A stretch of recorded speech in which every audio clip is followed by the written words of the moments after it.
Hey, everybody, and welcome back to another amazing episode of the Bonanza podcast. This looks like it's going to be live, but I promise it's not going to be live. I'm just coming in here to give a little explanation, and then I'm going to play the video through the screen share option. Very excited about it. Yeah, I just had some internet issues and issues trying to upload it, and then when I went to schedule it, it's all boring stuff. You guys don't want to you don't want me to bother you with the details, but anyway, we're gonna make it work and we're gonna have a chat. And I'm really excited because this episode, I recorded it a few months ago with my friend Nick, and I didn't get to air it, and then Sharon and I were gonna save it for a week where we didn't think we were gonna be able to both make the chat. And then that didn't happen. And then she was like, "Oh, I have a wedding to go to later in March. Let's play it then." And I was like, "Great idea, Sharon." So without any further ado, I'm going to get this going. And I'm excited because it's all about me. It's all about my book that I've already written I finished in 2021, actually. Wrote it through 2020. So let's see, share sound. Let's do that. There we go. Oops, that's the wrong one. Well, I got an idea. Technical difficulties, everybody. It's fine. There's too many windows. It didn't know which one to grab. I'll just X out of that window. There we go. We'll try that again. Hope you guys are having a great night out here on Thursday, 3/23/23. And I'm so excited about this episode. It's so good. Okay, let's try this again. Share sound is good. We're sharing. There we go. All right, everybody. I hope you enjoy it.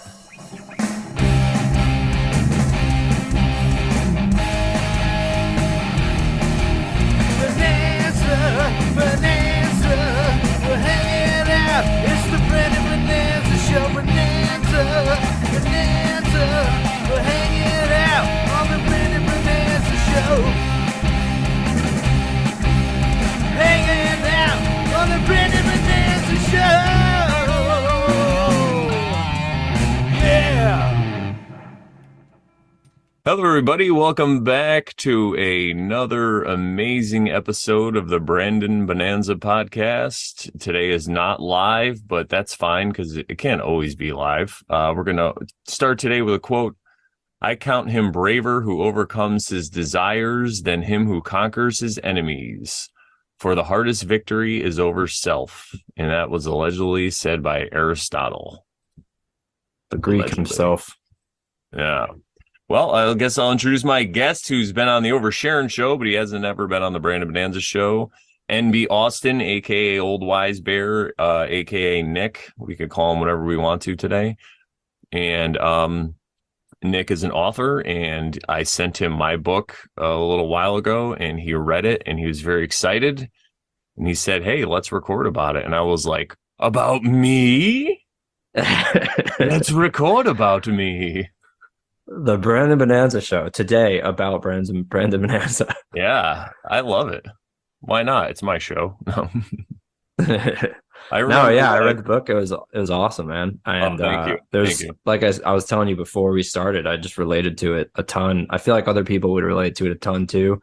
Me in particular, because there was some stuff on COVID in there, some things that I actually talked about in my book that I'll get into. I have so many notes that we can talk about, but yeah, it was I think a lot of us have gone through a lot of the stuff that's in there.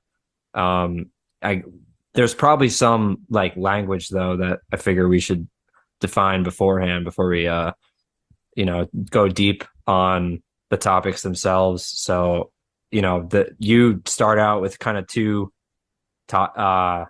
phrases, I guess you could say, that you have like a dark night of the soul and shadow work.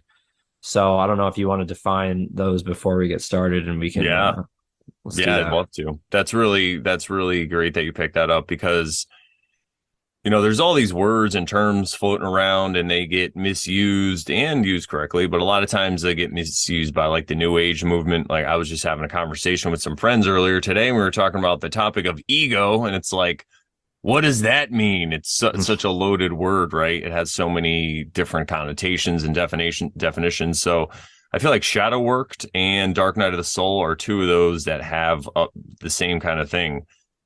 And, Dark Night of the Soul is something that I remember when I first heard about it, I wasn't quite sure because I was getting into kind of new agey things and I was meditating and stuff. And I heard that, there's this period of time that happens when you realize you might have been living a lie or there's some truth that comes to your worldview and you open up your eyes and you're like, oh my God, I can't believe I was doing this. And you realize that you're wrong about something.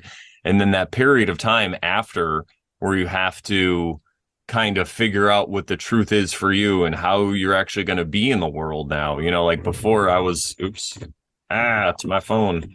Before I was I was basically like, I guess you could say womanizing. In the book, I say I had severe intimacy issues and I had a justification for it, though. My justification was I did all this research about monogamy and it didn't seem to be a natural thing that occurred in the world. So I was like, why should I settle down with one person? I should try to maybe be with multiple people, especially, maybe I'm just different than everybody else, but for whatever reason, I'm not wrong. It's still right. And then just by going through either, like I said, meditation, also like plant medicines and just looking at my life and also doing comedy because I did comedy for a while. So I would just talk about things and play with ideas. I had this epiphany one night where I kind of just fell over laughing and crying at the same time because I was like, oh, I was wrong. And it doesn't mean that people that are engaging in that lifestyle of non-monogamy, that they were wrong. I was just wrong, right? I was looking at maybe monogamy isn't natural and maybe people aren't supposed to live that way, but I was using that, all the stuff I found in my research, I was using that as like an excuse to engage in my behavior, which was basically just trying to satisfy all my sense pleasures at the expense of everybody, except for me. And I guess it was at the expense of myself too, after a while, once I realized. So anyway, I had this whole epiphany and I was laughing about it. And I decided I really wanted to be different. So there was this period of time because I still had a lot, I still have my old friends, but I had my old friends. And when you're going through a lot of this stuff in your life, I always would like to share it with people, like when I found out about the Myers-Briggs or like astrology, like the true meanings behind some of these things, or even tarot with the symbolism. It was a benefit to my life. So I would try to share it with other people and I wouldn't always have, people weren't always interested in that stuff. So as I'm changing and figuring all this stuff out, I realized that I'm leaving some people behind in a way. So I became kind of a hermit. And I was spending a lot of time alone, listening to podcasts, reading stuff, things like that, connecting more with people online. And in that period, I just didn't want to, like, I used to want to go out all the time and be out around people, but I just didn't want to. I wanted to be home. So I would still do comedy and I would still DJ and stuff. But afterwards, I would go home or I would maybe hang out with a friend or two, but I would talk more about this kind of stuff. And that was really that whole process. It was just getting away from people and getting away from even like the collective consciousness and what they thought and to just figure out my own. So for some people, I've heard it explained different ways. Some people, it's really rough for them. They cry a lot. They're very upset. I'm one of these people who, when I see something right away, just like death, like when somebody tells me that somebody dies, I think I just accept it automatically and I just realize it's what it is and I kind of just move forward. So that's what I was doing. So there wasn't like a lot of sadness or anything. It was more of exciting, but also, like I said, I really couldn't be around people because I didn't even know who I was anymore. So there's this whole period. And then during that time, so that's what a dark night of the soul is. That's like my best way to describe it. And during that time, you're doing all this work on yourself. No matter what it is, it could be reading, it could just be doing art, meditation, walking in the woods, all this stuff. And I'm trying to learn who I am now and learn about myself. And that's what I kind of call the shadow work. It's all that work that you do to, and I hate to say like improve yourself or whatever, but I guess it is. And it's in a way, basically you see somewhere, you realize where you are. It's not where you want to be. Look ahead and you see where you want to be. That process of getting to where you want to be or to be the person who you want to be. because it doesn't always happen overnight. You have to stick with a lot of these things. It's just like working out. You can't just work out for a week and hope you're going to be all muscular, you know? So that's how I describe it. It's kind of like dieting, you know, like this shadow Yeah. work. And I don't really think the process ever stops, or it doesn't ever have to stop. Some people hit different plateaus and levels, but I'm just the kind of person who I'm always just digging into it to try to find out more information. And I think a lot of what that has become this show and the Oversharing show, because so many things I've learned now, I get to express them with other people and play with those ideas. So technically, in a way, this is like shadow work because I am creating. It is an art form. You know, so I guess, but that would be my best two ways to describe those terms, I guess you could say, and how I'm using them. Yeah, no, and that's that Dark Night of the Soul, especially. I mean, shadow work too, obviously, because you have to do that after, and I'll get to how that too, that also. But like with the Dark Night of the Soul, especially, I think I talked about it a little bit last time on Oversharing, where for me, I think graduating from college, especially, but then also, you know, the lifestyle that I was living after that, and it was less similar to you, I guess, maybe a little bit more gamma-ish, I guess you could say. Well, I was a And total gambit too. Don't worry. yeah, yeah.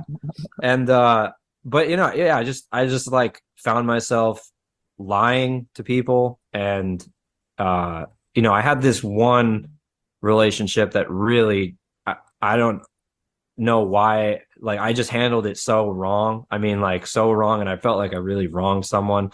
And that moment, I feel like was my kind of transition into a dark night of the soul, where it was just like, why am I like, why do I lie to people? Like, and when you're kind of exhibiting that gamma behavior, when I mean, I was young, so I don't, I mean, you're not always like wise. You're not obviously not an old wise bear when you're young, when you're young, but when I was exhibiting that kind of behavior, I would just ask myself, like, why did I do that? You try to think of yourself like the good person, but then you realize you're lying, and you just that realization that you're not being the good person sucks. Like it hurts, and it's dark, and like you said, you have to kind of go away from people in order to look at it from the outside looking in, right? And the shadow work portion of it is so interesting for me because you wrote a book kind of as shadow work, right? Like to kind of like explore these ideas, and I did the same thing and had no idea that that's what I was doing. I mean, like at the when I was going through this time period, I distanced myself from a lot of friends. I was pretty isolated, and I was becoming happier though as I was doing it. I was just making sure that I was always telling the truth no matter what. I mean, like not even the whitest of lies to try and like I just never, I always wanted to be focused on improving. And so at that time is exactly when I started writing my first book. And in that first book, I kind of explored a lot of that through like a fantasy element, with the characters of going through different stages of grief. I have one character who in each book is like he has a loss, and then he's for maybe from like I don't want to, from books like 2 to 4 or whatever. He literally, like, I plot out the stages of grief. Like he literally meets a priest named Kubler, because like that's the guy who made the stages of grief or whatever. So I named him after that guy. And Nice. and he's going through those stages because, like, in a way, that's kind of how I felt, like I had lost a piece of myself, but in a good way, and and so it's crazy reading your book, because I'm like, this is why I started writing, is doing the shadow work. And I'm sure a lot, like everybody goes through this at some point. One of the things I wanted to talk to you about too is how much you thought that this type of thing is even avoidable. Like I think that at some point, I feel like, I'm sure you have NPC people who maybe never go through something like that, and maybe they just, are lizard brained forever and just and then just never get there. But, I don't know that you can skip over the hard part. I think at times, if you're going to get to this point, I think that there is a hard part that you have to kind of go through. And I was curious what you thought about that. But like if you think that you could, like, if you were to meet somebody who was younger, right? And they um maybe they had like the realization today that they were doing something wrong. Do you think you could uh talk them through it, or they would just have to do it themselves? That's a great question, honestly. And I think it's very nuanced. There's a fine line because I think a lot of people that go through this, they feel much better about themselves and they see a lot of parallels in other people's lives. So they think that they could just write a book or they could come up with a process that's going to help everybody. And I think it's a very individualistic journey. It's just like they say, there's one mountaintop and many paths to that mountaintop. So Yeah. I feel like that is a trap that people can get stuck in, thinking that they could become the savior. I really think that the in this realm that we're in, we have to become our own saviors. Now, that doesn't mean that you can't help anybody or give advice or Yeah. kind of guide them in a way that you think might be right. So I think that I could help somebody in this situation, but the key is that they're being honest with themselves. And if they really want to do this, I can point them in the direction. I've done it plenty of times, but I feel like you said, it kind of is something that just happens. There's really nothing you could do because in my example, my main mission before was to like hook up with women. Like I was always texting and talking to different women and stuff. And then once I had that realization, that all just like went away and I had all this free time because it wasn't the major focus of my concern anymore. It's like I just got to another level. The way that I heard it described great was Ram Dass one time was talking about it. He was saying how, when you're growing up, you're obsessed with like baseball cards, right? And then one day you're sitting on the bus and you're going through puberty and you're sitting next to this girl, and then all of a sudden you don't care about baseball cards anymore. You just have this other focus, right? So I think it's the same thing. And I feel like the next stage that I'm at now is sharing with people. And I feel like this is the best way for me to help, is to talk with people, to let them feel they're not alone, that this is something that everybody eventually may go through. Maybe not. Maybe there's other lifetimes or whatever, because you talk about like NPCs and stuff. And I think that is the way that I think this realm works. I think we're just here to elevate our consciousness, and there's just all ranges of people, and I think that challenge is actually what helps us too. It's not good to think you're better than people and like, oh, these idiots and these sheeps and NPC, they're ruining the world. It's more like they're just at a lower stage of consciousness, or maybe it's even sideways. I don't want to put myself above them, right? And as you progress along, you figure it out, and then you could become a example for people around you, and then those people figure it out, and then it kind of just spreads out slowly.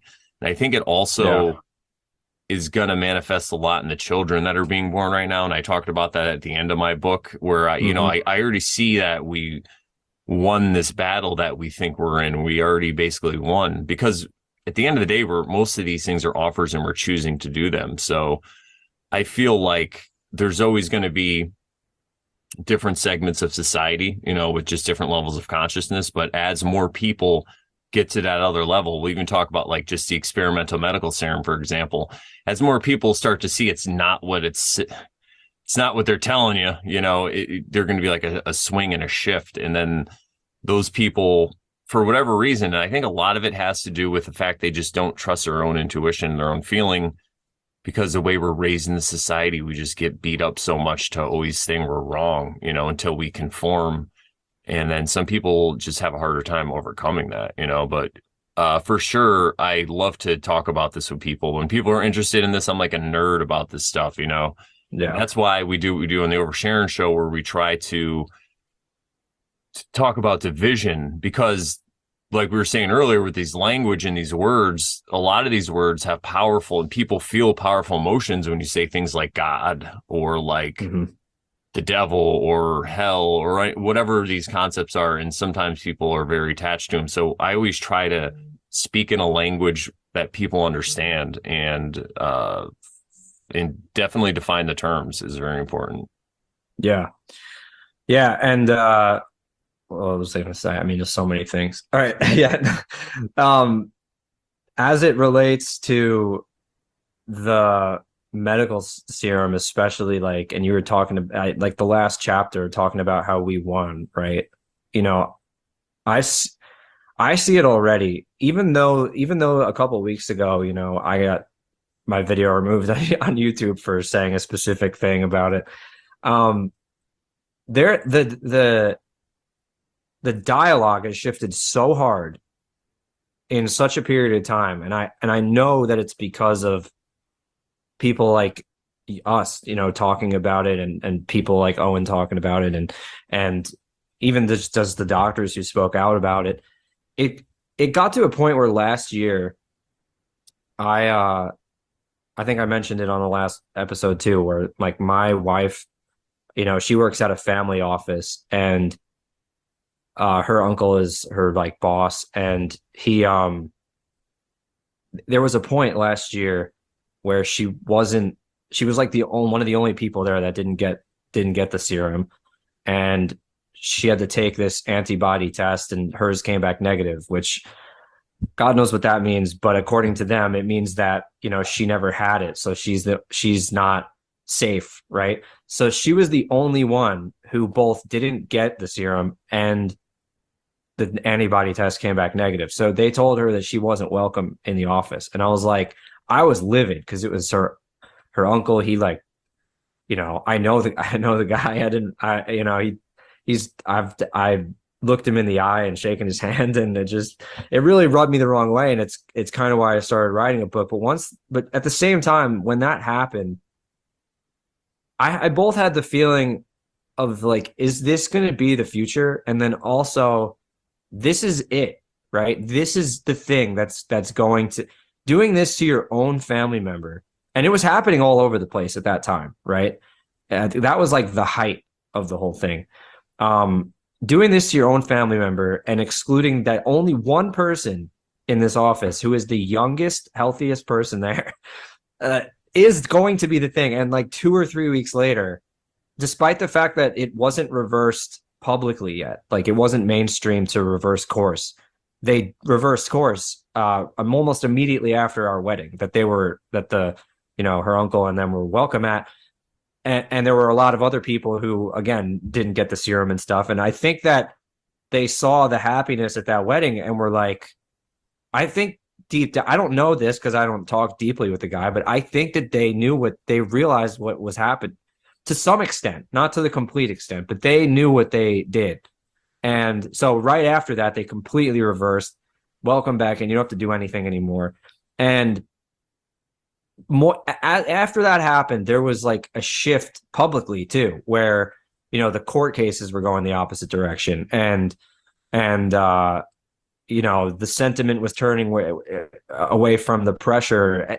And even though, again, the same thing as happened there, like even though by the alleged president of the United States said that you're gonna die for Christmas, you know, even though he was saying that, I was like, this is it, man. This is the line that like that you can't look at that and be like, that's not evil, you know. And when they cross that line, when you have the truth on your side, you win. And like you said, we won. I knew then, as hard as it was, you know, I that happened to her. I got denied medical care at one point when I was sick. Even despite all that, like, you see the way people talk now versus then too. I mean, I know that Twitter, for example, it's not going to improve under Elon. I'm not going to use Twitter, but the discourse has shifted hard against the people who for the last decade were really abusive to other people. And it's just really fascinating because ever since we started listening to Owen, for example, who, you know, like you said, is doing the same thing you're doing for people who are going through a dark night of the soul, which is showing them that there's people like them, right?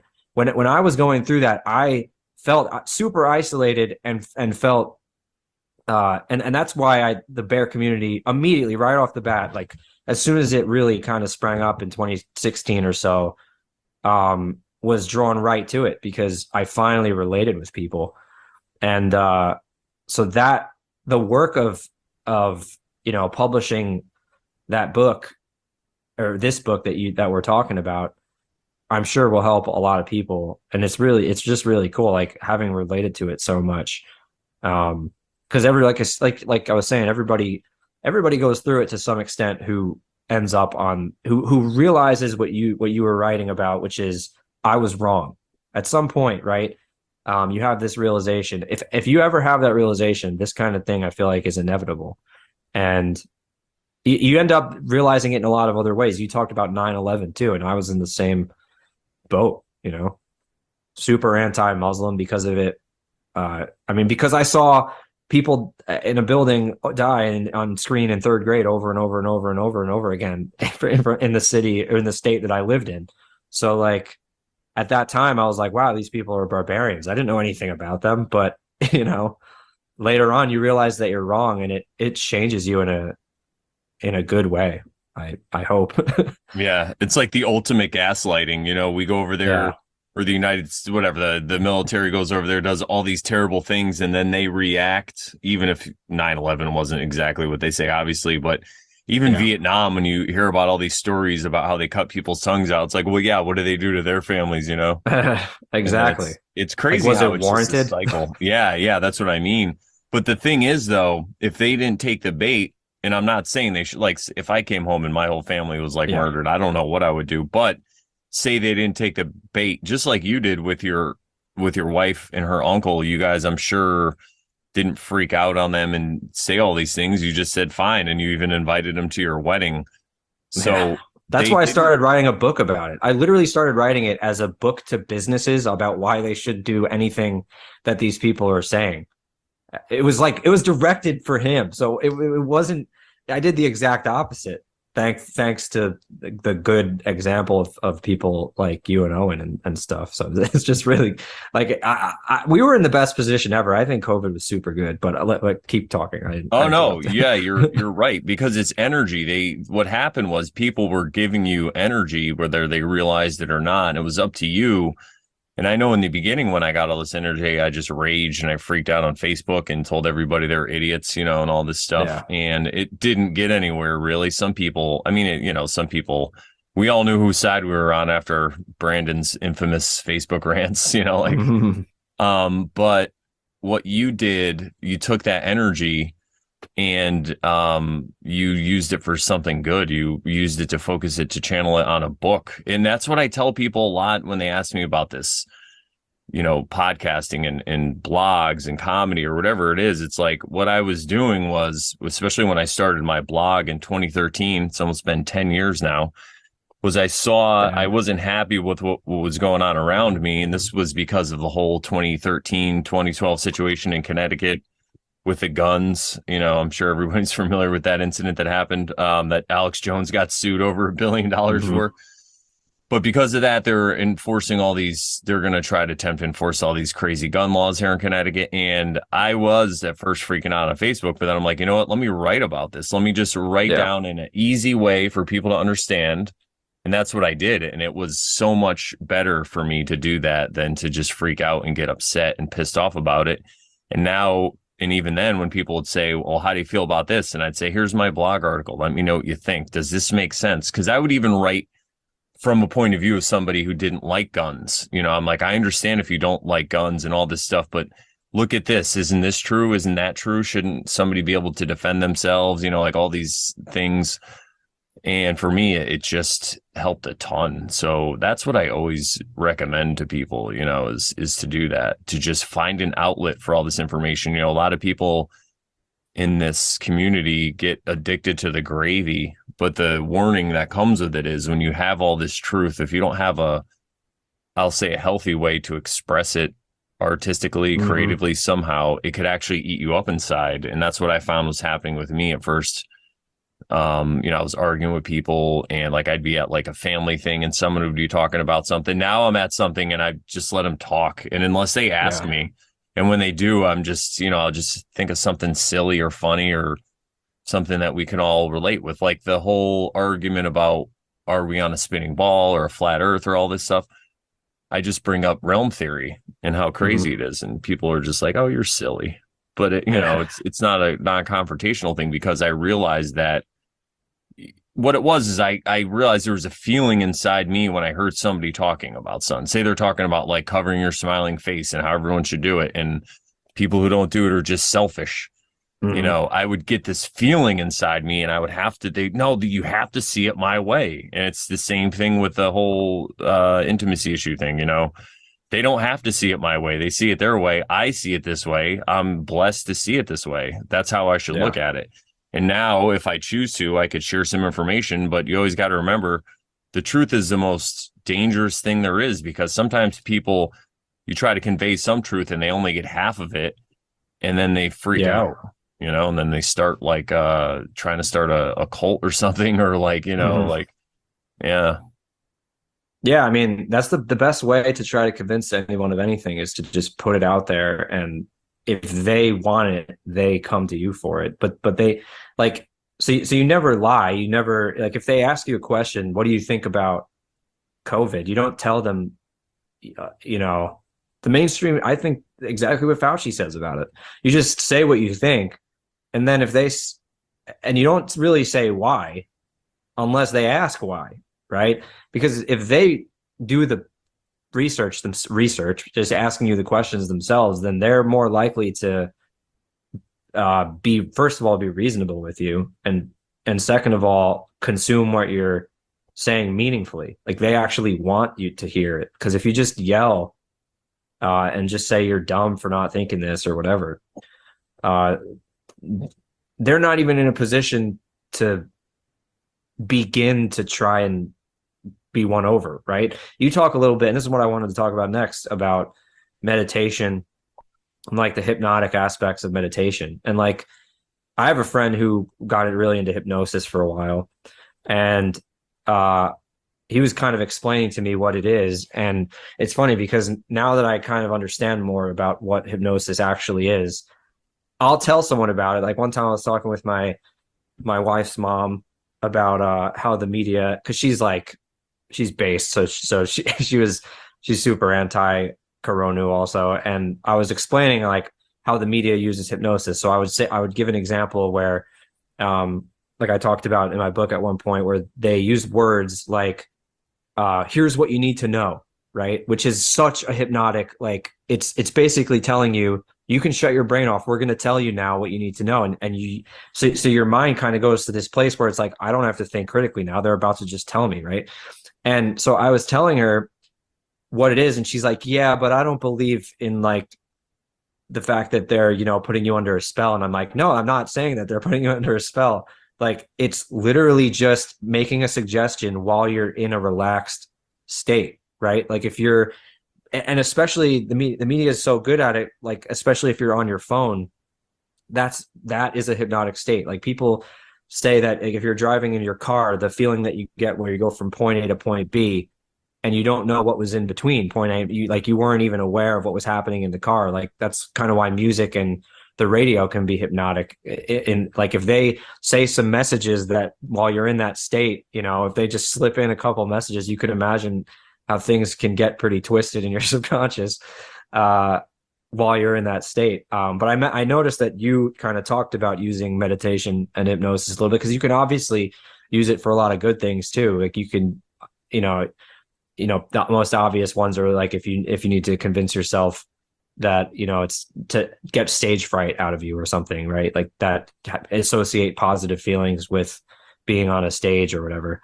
So I was curious what you used meditation for in the past, and if it was to kind of overcome anything, or if how you kind of included that in your shadow work, for example. Yeah, totally. I'm glad you asked because this is something I love to talk about too, because meditation is another one of those topics that people can get one side or the other about it. Some people think it's the cure all for everything and they just meditate for hours a day. Some people think it's terrible because you're suppressing a lot of your feelings or whatever. And the way that I look at meditation, I guess we could just describe it first of all. So I look at meditation when I go to meditate, I go to sit down in a quiet place where I'm relaxed and I count my breath. Sometimes I'll do like a guided meditation, but the main goal of it isn't to shut my brain off or to stop my thoughts from coming, because a lot of people think that's what the main goal is. I think that's might be impossible. Maybe there's a way you can reach that state where your brain just totally shuts off and you get this samadhi, this bliss or whatever. But I feel like for me, what it did was it allowed a space to come between when I get an idea or I want to say something or a thought, instead of saying that or going to do that or getting lost in that thought, because that's another thing that happens. You get lost in the past or the future worries. I was able to say, oh, this is just a thought. I'm meditating. I can let you go. And sometimes it's like thought. You got to let it go, thought, let it go, thought. Like it's just automatically. And then sometimes you have a bigger space. And what what you're doing when you're doing that is you're basically working out. Like I would always tell people, you're going to get a thought, it's the way you want it. So when you get the thought and then you realize it's a thought and you let it go, you're doing like a rep, you're like lifting the weight. And as I continue to do it, what I noticed in my normal life was I didn't get always so wrapped up in the past or the future or my own head or my thoughts, or the same thing when somebody was talking and I realized I'm like, oh, they're wrong. And I have to tell them. Sometimes now I have like a space in between there where I don't have to react right away. And that's what it did for me. And I got to a time where I was meditating pretty heavily, probably like an hour a day, at least maybe half an hour before bed and a half hour after. And after a while, it just felt like I didn't have to do it anymore. So I just kind of let it alone. And now once in a while, I will do it. So I feel it's like a tool, just like anything else, because I have seen people that meditate maybe too much, or maybe it's just what I believe, but so they've done it a lot and they're just in a state of accepting everything that happens to them. Or repressing certain things and just not looking at it, and everything is still everybody else's fault, right? So that's really what meditation did for me, and I definitely recommend it for people because it is a good I guess I could say medicine for a lot of the upbringing that we go through, because all this upbringing that we go through, we're really taught to receive all our validation from exterior sources, basically our whole life. And what happens, I notice in my life, and a lot of people say this resonates with them, is you develop this voice in your head that now becomes that adult, whoever it was that was telling you what to do. And they're just telling you this all the time. And I just had this for the weekend. I went Saturday night to I met a bunch of new people, and it was like a heathen event, I guess I could say, for Yule. And it was really, really interesting. And a lot of the people were bear adjacent. They weren't quite bears, but like I was staying at a house where they had goats and chickens, and the guy identified as a bear. And I'm just like, he just kept talking about bears and stuff. And I'm like, oh, this is great. Like, I can't wait to show you my favorite comedian. But wait, he identified as a bear and he didn't know who Owen was. Yeah, he didn't. He just is like, I like the spirit of a bear. Like he had bears everywhere and all this stuff. Oh, dude. And he has awesome. Chickens and goats. And yeah, he doesn't even realize. And I told him, I'm like, I can have some guys here helping you fix stuff, right? Like we have these meetup thing. Oh yeah, it's going to be really fun he lives like way out in the sticks of Connecticut near like Massachusetts and Rhode Island. Yeah. But what I'm trying to think exactly what the situation was. Either I had to think of something or say something. I can't remember what it was, but I remember thinking to myself, I don't want to say something and then everybody thinks that I'm stupid. And then I was like, where does that come from? Because all these people here are great. I don't think they're going to think I'm stupid. Like if I make a mistake or if I misspeak or use a word wrong or something like that, And I was like, wow, that's all just internal. That's just all the voice in my head telling me, like, these lovely people are pretty amazing. I mean, as long as I don't start talking about the Jays, we'll probably be fine. No, you never know. Yeah. Somebody was even talking about like World War II and Mean Mr. Mustache. And I was like, I was this close to saying, I heard a theory once that the Nazis actually won that war. And we just, but I let it go. I was like, you know what? I don't. So they said something. They said one thing. Like they were like, I heard he was very nice to his dog, and you're like, huh. I heard something too. No, but yeah, I found myself like yeah, in other situations too, because I have this woman that I've been I don't know if you can say courting or whatever. She's like ending her current relationship she's in, which it's pretty much done. There's just like legal stuff that she has to do. It's just this crazy Yeah, experience that I'm sure I've talked about a little bit on the oversharing, and we'll talk about it more. But it's the same thing. Like if I'm driving somewhere, and I go the wrong way or I miss a turn, before I would be so hard on myself. And I'm looking at this woman and she's like, "Oh, I love going the long way. This is great. We just get to spend more time together." yeah, So I'm just thinking to myself, like, wow, these are all uh these I was chastising and just being a terrible tyrant to myself every time I made the littlest mistake. And it's like, yeah, wow, no wonder why I exhibited the behavior that I did. I was like a terrible master. And this is something that meditation can kind of help you through. I've heard this from other people too, because you start to realize there's like it's like a knowing, there's like a feeling, which I call the intuition. And then you have like the ego. And again, it's, with people with their descriptions, you could talk about the conscious mind and the unconscious mind, right? You have this conscious mind that's always thinking and telling you and saying all these things. And then you have a feeling, like when you lied, you had a feeling that you're like, I don't like this feeling of lying, but it wasn't yeah. something telling you, maybe it was or whatever, but it was more of like a feeling whenever you do something that you perceive as wrong. So I think that as far as meditation, I would definitely recommend it in that regards. It's just don't go overboard with it. Everything in moderation, I think is fine. Even moderation itself, I've heard once. Mhm. Sometimes you got to go a little crazy, but yeah, I see this too with a lot of bears that I hang out with, especially younger bears. I feel like a lot of them are hard on themselves. It's good because it gets them into crushing and into wanting to do all this stuff. But then I also tell them, my little bit of advice would be also recognize all the accomplishments you had. Not that you have to have pride or anything about it, but just be grateful and thankful and look where you are and take a look around and pat yourself on the back. Yeah, It's not always about being hard on yourself and always getting stuff done. Yes, that is a good way to get stuff done. But again, I think for me anyway, as I started to cultivate this relationship with myself and start to being okay with all my little things that I perceived as flaws, and then I could work on some. And then sometimes I realize this is just the way that I look at the world. So it's nothing, it's not like a fault. It's just when someone else says something, I don't have to chime in, like yeah. I could just be here and be quiet. The truth needs no defense, right? We could have said that earlier too. When you're around people and they're saying all these lies or whatever, you don't have to, like with your wife's uncle, you guys didn't have to show him any event 201. You didn't have to talk about Terry Mullins, and you It didn't have would have to. been worse if we did, Yeah, because he'd have just dismissed it offhand instead of, if you just are nice and if you lead by example and you don't take tests and despite you don't inject yourself and you still are living healthy and good, then naturally they're going to start to be like, well, how are they not dead?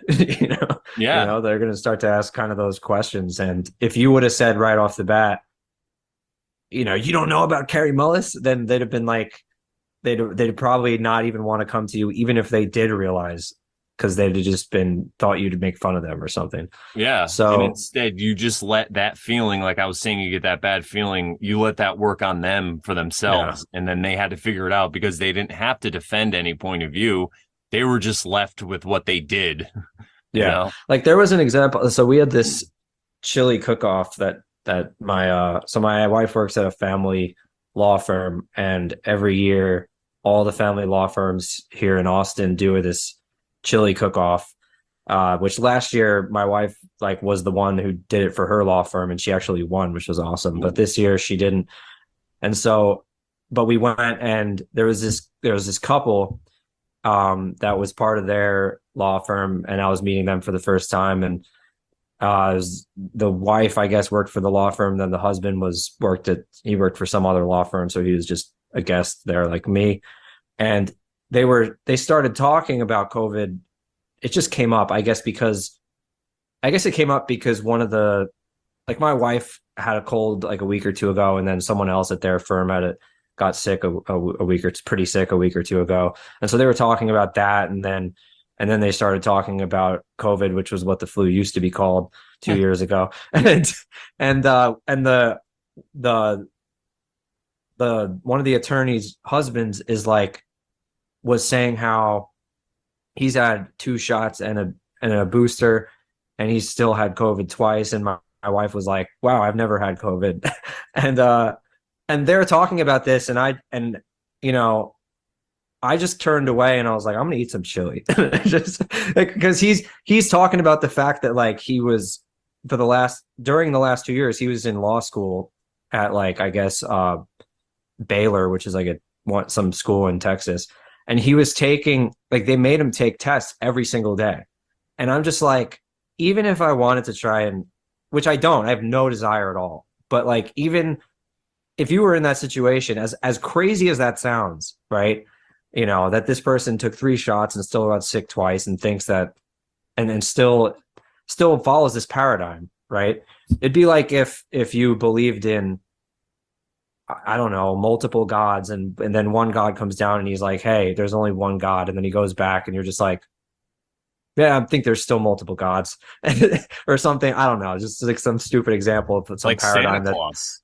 You know, exactly, yeah, he was Santa like Claus. telling you how he got all these presents from Santa, and what are you gonna say? You know, Yeah. I'm not going to tell him Santa doesn't exist, even if his, like, I'm not going to be that person. But yeah, it's just it's better for you, and it's better for them, and it makes them more likely to turn eventually because you're not joining the conversation, right? You're not like, yeah, I've never had COVID. You're just not even accepting it, right? And the more that you do that, the more likely it is that they're going to converse less about it because no one's going to give them anything. I mean, other people will talk with them about COVID. It's not like I'm going to start some crazy trend, but if you have those interactions where if you were to go up to everyone you meet and be like, the sky's green, and no one ever agrees with you, you'd probably start to stop bringing that up all the time because no one's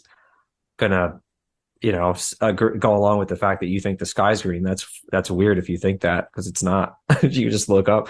But yeah, I don't know. It's super interesting. Figuring out how to talk to people about these things has been a process. Like you, I was a little hostile at the beginning, but that's understandable when they're trying to destroy your way of life at the same time.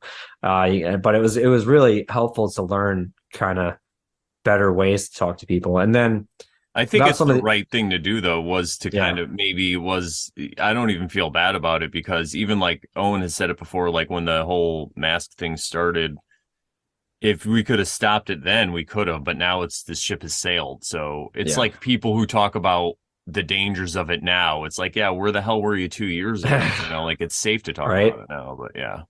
It's hard to know for me, how to approach any of that because, but at the same time, I guess now that I've written a book about it, the thing that was so helpful about writing a book about it, and why I'm so happy you wrote a book about what you wrote, and Woodshop is writing books. I think everyone should write a book if you feel strongly enough about something.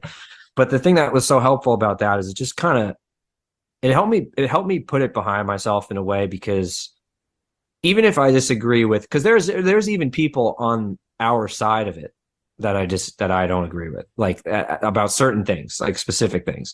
And even if even if I thought they were wrong, I already documented what I think. So it's like, if anyone cares about what I think, then they can go read what I wrote. And other than that, like, I enjoy talking about the topic because I learned a lot about it, but only with people who want to hear about it and people who have something to say back, I guess. Yeah. Um, I, yeah, go ahead. I was going to say, even if you did weigh in on that argument at the chili cook-off or that discussion, what you could have done is also created just a division. And now this person, Yeah. instead of looking at the truth, they just want to be right. Right. Mm-hmm. So you don't have to come up against that, because that's what happened with me. But my whole thing, I wanted to be right. And I had a friend who was telling me about what sex addiction really is and all this stuff. And I was like, you're crazy. So I could have had 10 people screaming at me, and it might have pushed me the other way. I might have been like, I'll show you, you know what I mean? I can't. Yeah. So yeah, sometimes it's good, because if they do come to this realization, then they could come to you about it and be like, what do you think about all this COVID? You didn't say anything before and all this stuff. Like, what do you think, there's something that could be screwy? And you're like, oh, I got him. let That's me, the best possible you have situation. Telegram? No, I'm just kidding. I could give you this channel. You just send you memes all day. No. I mean, that's the best possible situation. I brought up an example on when we were on Oversharing about my friend who I was posting stuff about it, and like he was mad at first, but later he was like, you know, I looked into what you were saying and I want to know more or whatever. It's the best if you want to convince someone of something, like That's that's the why, ideal. and that's why I think it was good to go hard in the beginning, because there's a Yeah. lot of people that were kind of like my parents, for example. They sided with me immediately. My mom's like, man, Yep. all this stuff you've been saying is exactly right. She's like, I thought, it sounded like you're crazy, but you're Same dead here. on. And I'm like, thank you. So there were people that got to benefit from that, and then some people, they're just not ready for it. Like I've have friends, a friend of mine passed away in 2019, leaving behind a wife and a small child. And I was hanging out with her and her child and their friends a bunch up until, because this is 2019. So every once in a while we'd get together. And then when this COVID thing happened, we had a thing we were supposed to get together, and she was a nurse and she's like, I don't know if we should right now. And ever since then, I have not seen them. Like I'll still talk to them on Instagram and stuff, and I've been really cool. Like in the beginning, because they asked me when I was there the last time we hung out, like, what do you think about all this COVID stuff? And I'm like, well, and Yeah. they just weren't ready because of their situation to hear it. So I just backed off, and hopefully one day we can reestablish that connection. But people just, it's hard for them. It really But is. even if they like if they ask, even if they don't come to, it's not like they're definitely going to come around. But Yeah. even just knowing that someone else thinks a certain way welcomes them to think, right? So it's not like that's why being public about the way you think is helpful, as long as you're not berating people, I guess, right? Like I was super public about it, or not super, but I mean I was posting a lot on my Instagram stories in the beginning, just to try and make whoever was around me at least understand that it's okay to deny to deny what's happened, to not even to deny, like to You accept. deny. Do you deny? I do deny, but to accept that what you perceive as crazy is actually crazy, like because it was definitely hard in the beginning, but it was cool helping, like you said, your parents. I feel like I helped my parents with it, my wife, and that was really cool. But I was gonna say with your friend calling himself a bear, there's just something about bears. I don't know what it is, but the animal is just like, maybe it's the fact that it's like big and powerful and kind of or something. But like my cousin owned two bears. My cousin lives in like here in Texas, and he has like this animal sanctuary, and so he rescues all sorts of animals. And he had two bears right around the time. Well, he still has them, but like I went and hung out at his place, and like I was feeding the bears like at this time, like right when I was going through my like dark night of the soul, I guess you could say. And this was like right before Owen decided to take on the name Big Bear.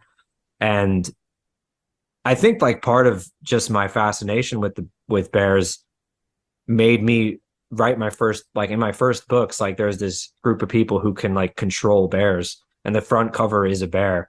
And then and it's hilarious because now it's like I'm part of this community called bears, and it's I don't know what it is about the animal, but there's something about them that like people who are like that, I guess, or just something truthful about bears. I don't know what it is. There's got to be Yeah. some gravy there. Even Tolkien put in The Hobbit, he had Bayon or Bayorn, Yeah, whatever, yeah, yeah. the skin shifter guy that was the bear. Yeah.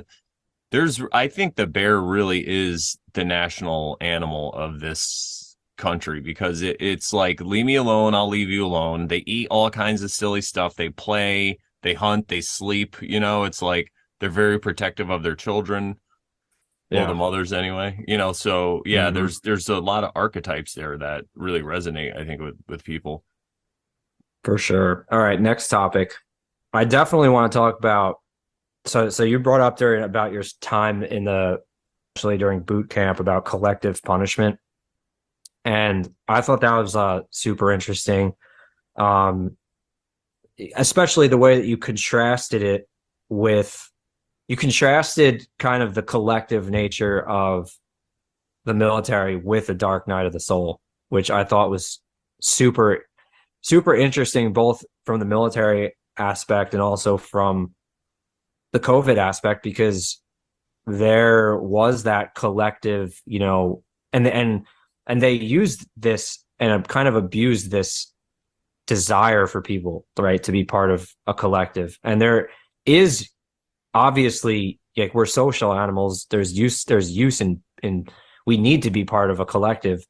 But talk about how, I guess, in the military they were using this concept of collective punishment to try and, I guess, push the group in a specific direction, specifically toward not being an outlier, like in either direction. I remember you were talking about one part about how some of the people in the platoon, for example, were not able to do like any tasks, and you were getting punished because of them. And then there were people who were doing things too well, and then they got basically their asses chewed out more often because of it.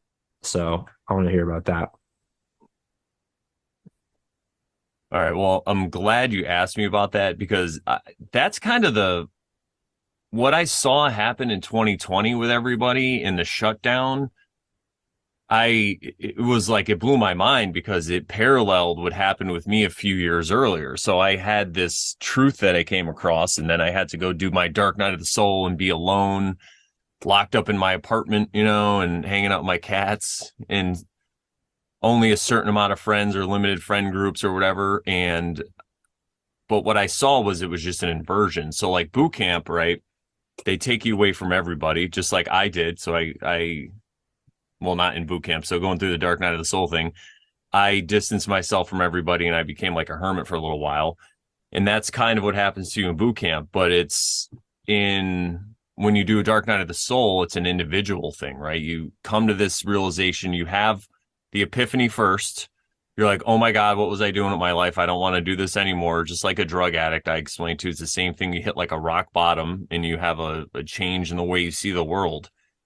And so then you go about working on yourself and whatever it is you're going to do. Well, this is like a total inversion because they have an ideal. So if you want to look at it as whoever was responsible for 2020 or just like the Marine Corps in boot camp, they have this idea of where they want you to be, right? They have this mold that they want you to fit in. So they take you away from your friends and family, or like I even say in the book, it's like, I volunteered for all this stuff, so I'm not blaming the military and the training that they put you through. If you do want to be in combat and do all this stuff, this is the best way for them to do it. So I'm not even like pointing the finger and being like, they did all of these evil things to me. It's like, no, they were getting me ready for combat, right? So they put you in this situation, and you have to, like you were saying before, you have to stay right in the middle, really. That was what I found was the best, because when I started to do too well, they would ride me and they would gas you up. They're like, they talk you up and then they just set you up for failure, right? I think they want you to fail. Like they want you to see what it's like to fail. So, as I did this stuff, and the collective punishment was something that stuck out immediately to me, because if you're going to get a group of people to do something, you can have somebody in the middle that's doing really well and they're never going to be affected by any of this punishment. But if you make it where it's like a whole group thing, then the people that are doing better, they're going to have to help those people at the bottom, because they don't want to keep running into the sand pit and doing push-ups all the time or whatever it is for the whole group for just the mistake of one or two people. So you could see it in that movie, Full Metal Jacket, if you've ever seen that, where they really get on Private Pile about the donut and all that stuff. And that's like an extreme end because they end up like beating the guy. But it's just a way for them to kind of let you do the work and let you do the heavy lifting, right? Or let the recruits do it to themselves. And I think what happens is, as they're doing that, they're actually making themselves better, because not only are you worried about your station as a recruit and all your stuff, but then you're worried about like everybody's stuff. So you get into this way of behaving, I guess you could say, is the best way, right? And this is the behavior that they want you to exhibit. So that's basically, how they go about doing it or whatever. And then I saw, then later 2020 happens.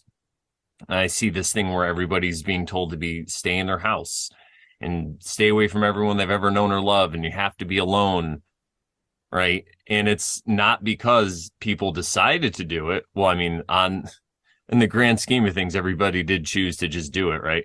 Yeah. But it was because that's what was being told. That's what you're supposed to do. They're using this collective consciousness against people, like we were saying, right? They're using it as like a slave thing or whatever. And so people did that, and that time alone, instead of looking into things for themselves and uncovering it, they took everything they got from the media as the truth. And in that way, their worldview now shifted. So now you look at 2019, people collectively had such a different worldview than they do now. Now, a lot of people, if you're coughing, they get all worried or upset, or, if they see somebody sick or whatever, they just automatically go to this idea of, we got to get the hand sanitizer out. We got to do all these things.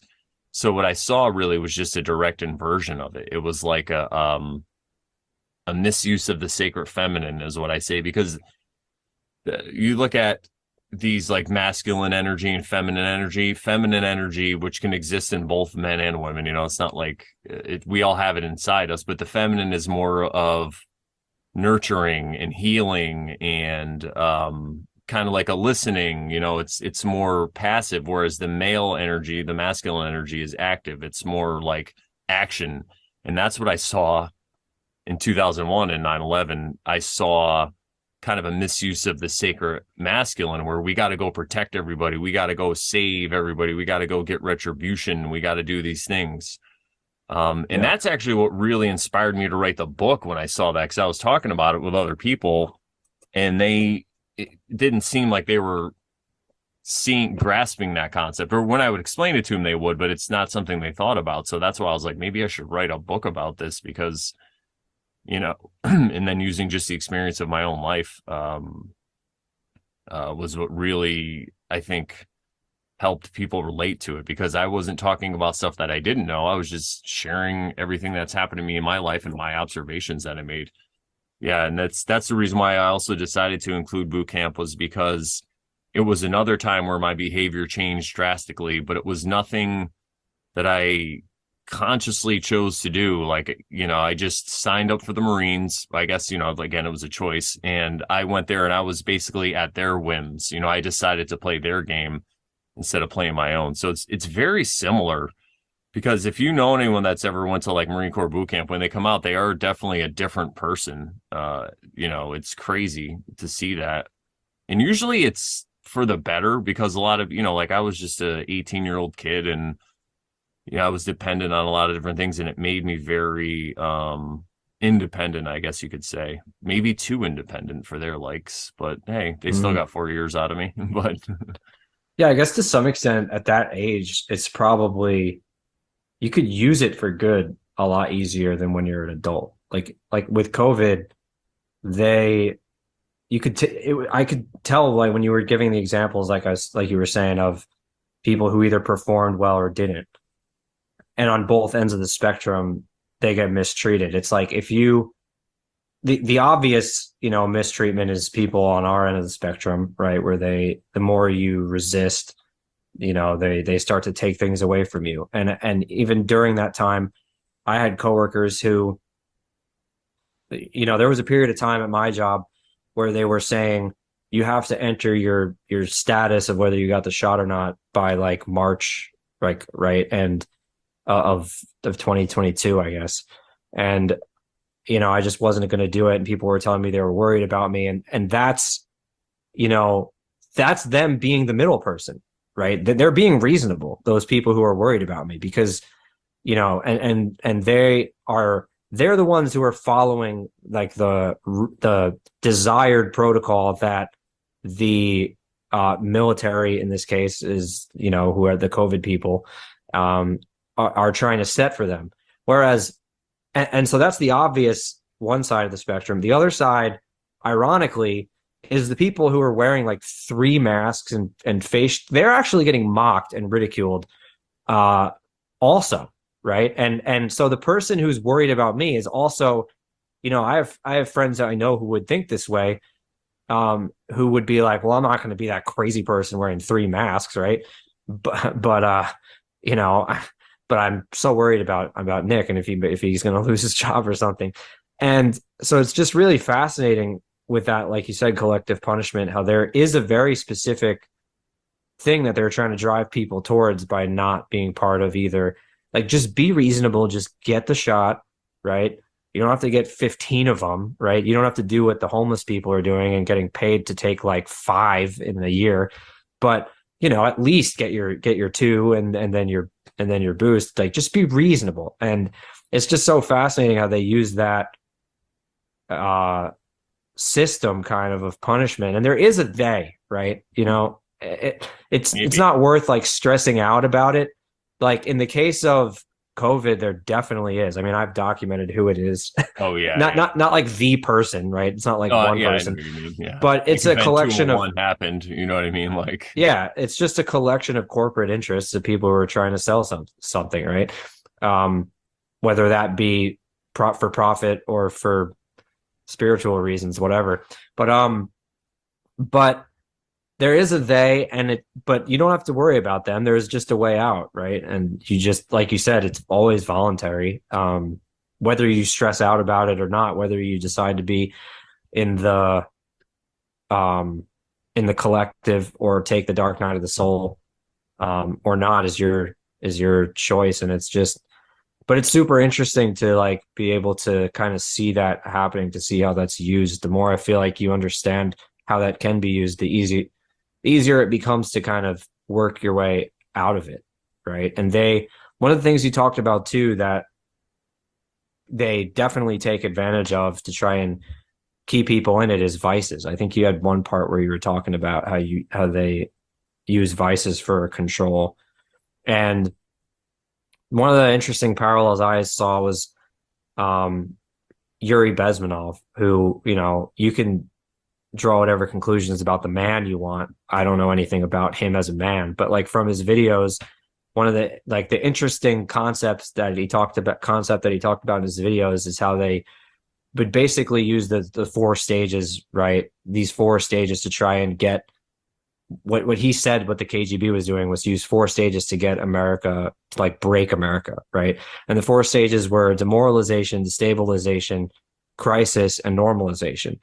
And if no matter what the KGB was doing, I don't know what they were doing. I don't know if he was telling the truth, whatever. But you can see that how that process kind of plays out through these abusive tactics of collective punishment, right? Where if let's say that you were a teenager and you're in high school and you had a great upbringing, your parents love you very much, and you had a specific, maybe you guys maybe you were Christian and you went to church or something, and so you follow like a general set. You believe in a general set of rules. Your parents taught you to believe in a general set of rules, morals, whatever. And now you go to high school and you meet these kids who are not, the most savory of characters. And they're every day, like, every day you go, they make fun of you. They tell you, you don't have to worry about that stuff. That's not, you're being a dweeb or whatever. Just do the drugs or do that. And so they're demoralizing you, right? They're just kind of chipping away every day at the foundation that you kind of have set. And so, like, if you just look at what the media does, just every day towards this, driving people away through their vices, kind of towards questioning what they believe in. You could see how that's happening both from a religious standpoint, a American republic standpoint. They're calling it a democracy every single day, even though it's not. just doing all sorts of things to make people question, oh, your Second Amendment doesn't matter, your First Amendment doesn't matter. You know, you can abuse these things, freedom of speech, not freedom of reach, whatever, you know, all these nonsense sayings. And so they hammer away and hammer away. And eventually this kid in high school says, you know, maybe they're right. I'm just gonna do it. You know, I'm just gonna dive into this. They start doing drugs, maybe they start doing cocaine or something, and now they're destabilized as it is, right? Like they've moved on to this destabilization process, and once they lose that foundation, it becomes super easy to trigger the crisis phase, right? If you're destabilized now, you don't have anything to fall back on. You're kind of in this addiction, in this vice kind of mode. All it takes is one thing to go wrong and you're freaking out. You talked about it in the book where you spilled coffee on yourself, right? And when you're in that kind of unbalanced state, you spill coffee on yourself and you say, why me, right? You don't kind of like look at it positively at all. So let's say this drug addict now gets in a car accident. You know, they're going to be like, oh God, how am I going to fund my how am I going to buy more drugs now? Like, let's say it was a DUI, maybe they got arrested. It's the end of the world. It's the end of the world. If me or you got in a car accident, we'd be like, oh my God, we lived. We're alive. Thank God we're alive.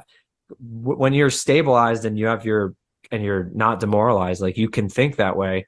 And so they kind of push people through these. You could see how at the beginning of the process and at the end of normalization, you could imagine how like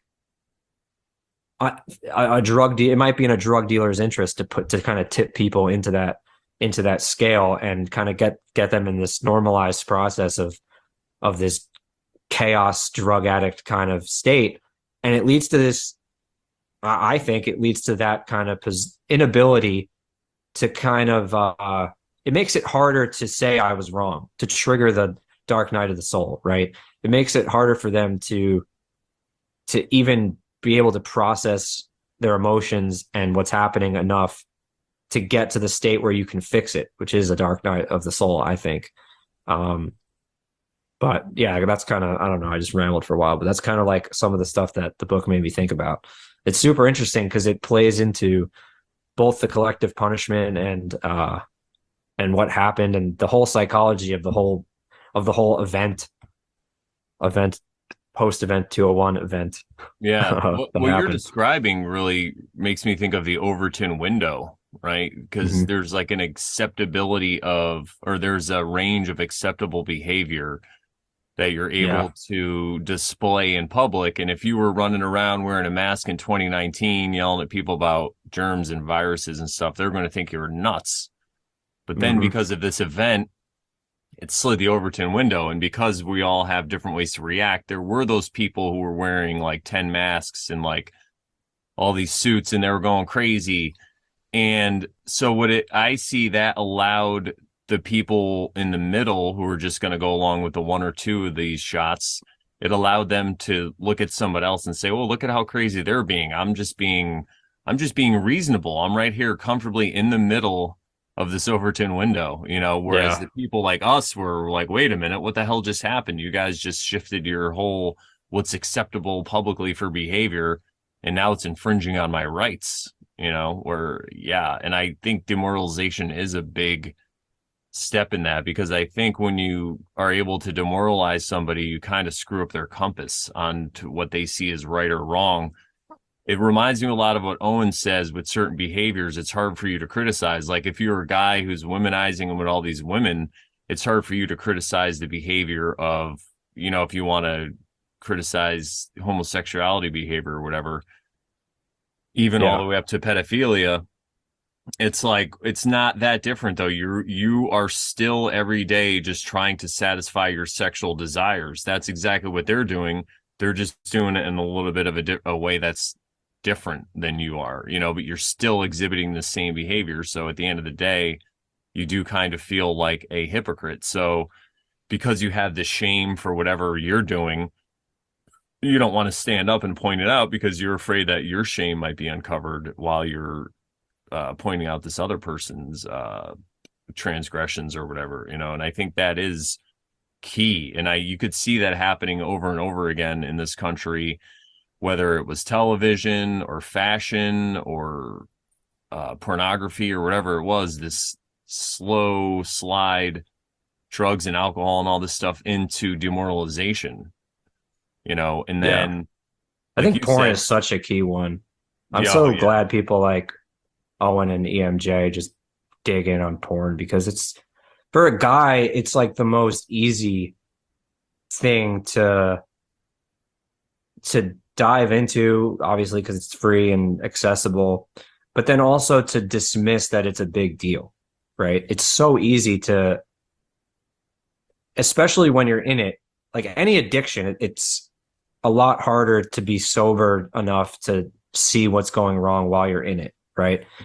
Like all addictions are like that. But with porn, it's even more so because maybe it's just because like, with drugs or smoking, you had stuff in high school or school that was like Dare, for example, where, there's at least some effort for people to say why you shouldn't do it if you don't think they should do it. But with porn, there's really nothing.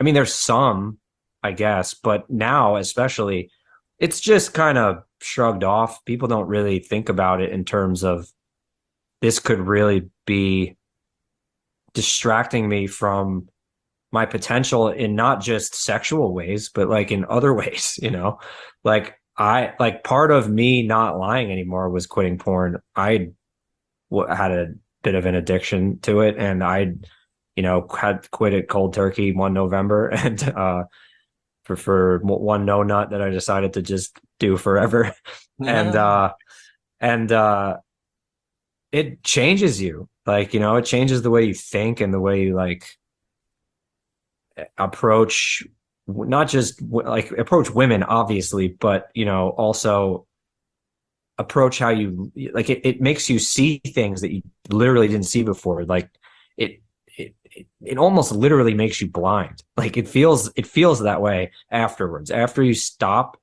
it literally makes you feel like you were blind to some extent. I don't know how to explain it, but No, yeah, I agree 100%. They say in the Old Testament, like, masturbation will make you go blind. That was yeah. always like the joke and everything. And I'm not going blind, but yeah, it's like, well, what are you blind to though? Mm-hmm. Where are you putting your energy? And then you don't see all this other stuff. I've talked about this with Sharon before, where like the way that I was around women or like always checking women out or always whatever, that's obvious to somebody who's not like that. And Yeah. well, maybe they'll just think I'm a creep or whatever, but sometimes there's people out there that could take advantage of that though. They realize how you are, and even if they're not doing it fully consciously, they're going to take advantage of that shame that you have or whatever it is that you have that's attached to it, right? And yeah, dude, porn's a huge one because there's so many ways to so many ways to justify it. People talk about like, what about sex workers and their rights? It's like the oldest profession. What if it's like, okay, well, I agree that if they want to be a sex worker, sure, they could be a sex worker, but let's talk about why they want to do this stuff. Did something happen to them when they were a child? And even if they don't want to address it, that's fine. But that's the reason that I don't want to watch the porn anymore, because I feel that maybe that's where it's coming from. It's coming from a lot of abuse, because I've met women that are like porn stars, they just don't have, well, maybe they have their own channel now, but you could see where it comes from just stuff that when they were growing up, maybe they didn't have enough attention or validation, or maybe they got too much of it or whatever it was. It became their escape. Yeah. And I'm just engaging in it at the end of the day. And it's the same thing with porn.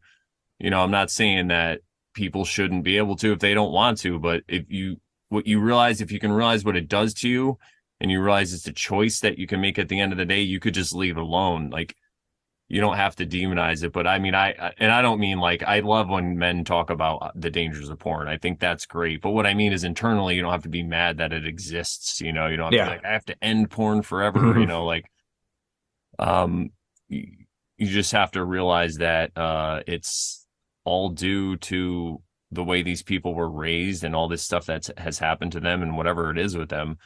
And it's just like another illness or sickness or addiction or whatever. Yeah, I mean it's obviously similar to like there's some extent you could do drugs and it wouldn't be negative to some extent, right? But for a lot of people, it becomes so these types of things can become addicting to the point where it becomes negative and you don't even realize you're addicted. Like it's just very you have to be very careful with the extent to which you're doing Oh it, I yeah, guess, right? Like I remember I went to the two times I've done I don't know, can we talk about drugs on YouTube? I don't even sure. like I Yeah, guess they I don't mean care if you what's his talk about name? drugs. Yeah, what Joe Rogan talks about it all the Just time. don't talk about that certain one that they're trying to get everybody to put into their. Oh yeah, yeah. That's the only one you can't, right? That's how crazy is that? You can't talk about that, but you could talk about literally anything. But I remember there was two times like I did a pot brown. I never really smoked weed, but I did a pot brownie once in Vegas, and I did mushrooms one time in what was that festival in Tennessee? Bonnaroo. And both times, well, the pot brownie, ironically, was a horrible, horrible experience. Like I don't, maybe I ate too much of it or what, but I was freaking the hell out. I was laying on this. I remember I was sitting at Trump Tower and I was laying on this chair, and Trump Tower is so golden, and it was really hot at the time in Vegas, and I'm sitting on this lounge chair next to a pool, and it literally felt like the winds of hell were just blowing over me. And I'm looking up at Trump Tower, and it's so bright. I just like every time I looked at that like shine of the sun on it, I was just it was crazy. But and then the time I did the shrooms, it was the opposite, where it was like a really, really good trip. But ironically, like even after the shrooms experience, I was like, that could go so wrong. I could so totally see how that could go so wrong if you're not. I don't because I'm not educated on it enough to know like why it went well. Like it's just so extreme that I could see it going really bad. For me, it was good. Maybe because of the setting I was in. I don't know. I was also sitting in a lounge chair, and I remember I had like this tarp from our tent blowing on my face while like Tame Impala was playing, and it was a pretty incredible experience. But even then, even after it was that good, I was like, I'm not doing that again because it was like almost too good, but I could see how Yeah, I could see how you could, use that kind of thing for good. But then also like how it could definitely become the same way porn can become just something that you don't even realize is having a negative consequence if you're not like super controlled and careful about it. But yeah, oh yeah. I feel that way about like weed or marijuana or cannabis or whatever, for example, is a great one to talk about because in my healing process, it was really key. It helped me a lot, but I don't suggest it for people because it's that same thing. It's like you can use these medicines, but you can also use them for escapism too. So, like, yeah, I smoked weed when I was in high school and stuff, and then I quit for the Marines, and then I didn't start again until like my mid 30s, and I was doing comedy again, and it actually had a benefit to me. And then after that's when I really started my quote unquote healing process, and it helped a lot. But then it got to a point where last year where I was smoking every day, like from waking up to going to bed. And then I just felt like that wasn't right either. I felt like there was something else, another stage. So I stopped for a month, and now I will smoke every couple times a week or whatever. But at night, like I'm not usually like, every once in a while, I'm like, oh, let's just be high all day or whatever. But I feel like I was using it for a purpose instead of to yeah, just kind of, but I felt like after a while, I saw how I was using it as escapism. I'm like, I can't just be like this. And this isn't like everybody's different. We all go through different trauma and we go through different things and we have to deal with it in a different way. Like I know people who they might smoke weed every day, but they used to do heroin every day, so it's like, hmm it's we're all where we are all where we find ourselves and whatever we can use to get through the day at some point. But the point of like what we're talking about, like working on yourself and stuff, is to look at all of your behaviors, because you could put weed on a pedestal and you could say it's the best thing ever, and I need this to get through the day and everybody should do it and it should be praised. Or you could put it in a pit and be like, oh, it takes away your focus and it makes you sit around and play video games all day and all this stuff. Yeah. Well, both those observations are true. It's just, what are you doing with those observations? And I feel like that's pretty much the way everything could be, looked at. And then there's some that are like heroin, where people are like, I don't know if you could use that medicinally. Or there's like porn where it's like, but see, the thing that I don't really, I see the dangers of porn and all this stuff, but for me, I actually use porn in a positive way, because when I transitioned from like having sex with women all the time, it went to porn, and then it slowly trickled away from there. So I used it in a way to try to better my behavior, but I don't still watch porn today. You know what I mean? It was like, Yeah. it technically was like a tool for me. So, it really is, it's all in how you look at it and take it. Now, the whole business, and now especially how I found out about how it runs, and like, because a lot of people say porn is like a product of pedophilia, like a lot of these women. And then some people tell you, because I have friends that are comedians that have porn star friends, they're like, no, they love it and all this stuff. It's not like that. And I'm like, yeah, but you're not maybe looking deep enough into it. You know what I Yeah. mean? Like into the behaviors and the psychology. So, Like someone could say they love something and yeah, or not they don't actually even know realize why. yet. They might not know yet that it's not in their best interest. Maybe down the line they'll have their dark night of the soul, right? Yeah, and Right. that's the And best way too, is to let them see it for themselves, because then you're not yeah. forcing them to not do it. It's like the argument for having laws against drugs, like I would say just legalize everything. And some people be like, what about heroin and stuff? And I'm like, well, this is what I would always say. I'm like, if I told you I could give you $1 million if you could produce some heroin for me within the next 24 hours, you think you could do it? And they're all like, yeah. And I'm like, well, it's there. There's a supply of it. So making it illegal Mhm. isn't gonna get rid of it. But Yeah, I don't even know. Like, I don't even know how I feel about laws anymore. yeah, I tend to try to just not think about government stuff anymore because I wouldn't be good at it. I don't know what I definitely like we talked about this last time, but I definitely don't tend towards libertarianism. I think that the government I used to tend towards libertarianism. I still tend towards the idea that, you're not going to tell me what I can and can't say, right? But at the same time, COVID, I think, revealed a lot of weaknesses in that. And because you just end up with, like we talked about before, you just end up with another gangster like Fauci who's going to exert his will, and if he's convincing to a bunch of idiots, then then they're going to enforce their will on you anyway. So to some extent, like I agree that there's going to be heroin there anyway. I probably agree that you wouldn't want a law around it. It's just I think for me the biggest thing is like that you could help maybe, but then you could flip this also. But the biggest thing maybe that you could do to help with a lot of this stuff is just ban like the promotion of things, right? Like right now with the LGBT stuff just completely out of control. Like you're not going to, I guess, stop people from engaging in that behavior, obviously, but the fact that you see it on TV all the damn time, you could make that illegal. Why can't that be illegal? Like so I don't know. I guess it's like maybe if the government just did more of its job in in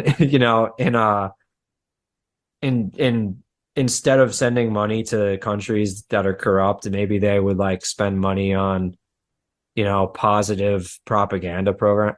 I call it propaganda, but I just mean like yeah, positive, you spending the money on giving the money to positive influencers or something who actually promote good lifestyles, for example. Like I don't know. That would definitely do more than a law would do. yeah. I but again, I'm not. I have no aspirations or do it, nor do I think about what it means to be in the government at all. I think like we talked about, like you talked about in the book and here with the ripple effect, I don't even think the government matters that much anymore. I think that, there was this quote by somebody that said that like a man is like, was it like a man and a woman with God have more power than all the like the biggest revolution or something or something simple like that. And it was just basically, the same thing like we talked about when you're having a conversation with somebody and they bring up something crazy and you just ignore it and move on.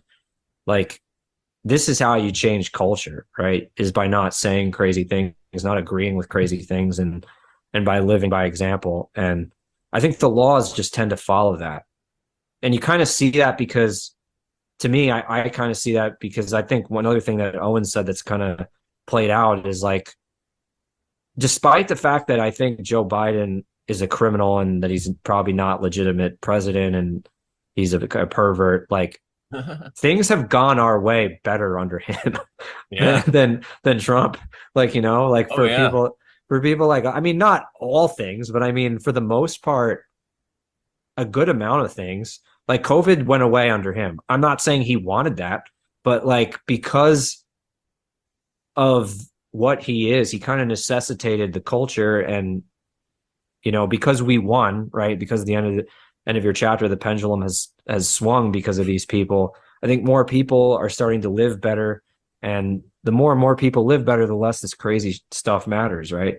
I mean, if we have a community where we're not funded by a 501c3 and they tell us, you have to make your people wear masks, and we just say no, there's nothing they can do about that, right? So Yeah, and also people feel like they won, like the all the Democrats and all that, whatever, because Biden is in there, they're less defensive, so they don't get yeah, yeah, as yeah, crazy as when a Trump hundred was in, percent.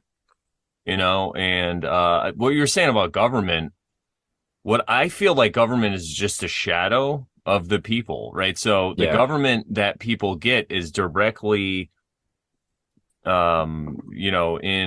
congruence or whatever with their behavior and with what they're willing, the behaviors that, so if they're not willing to police their own behavior, especially if it's some kind of vice, a organization will present itself that will police the behavior for you at a cost if you are willing, to just do that. That's why, so a lot of these ideas like libertarian ideas and ANCAP ideas, a lot of the ideas and stuff that they have are great about how you should maybe live or order a society or how human behavior is and all this stuff.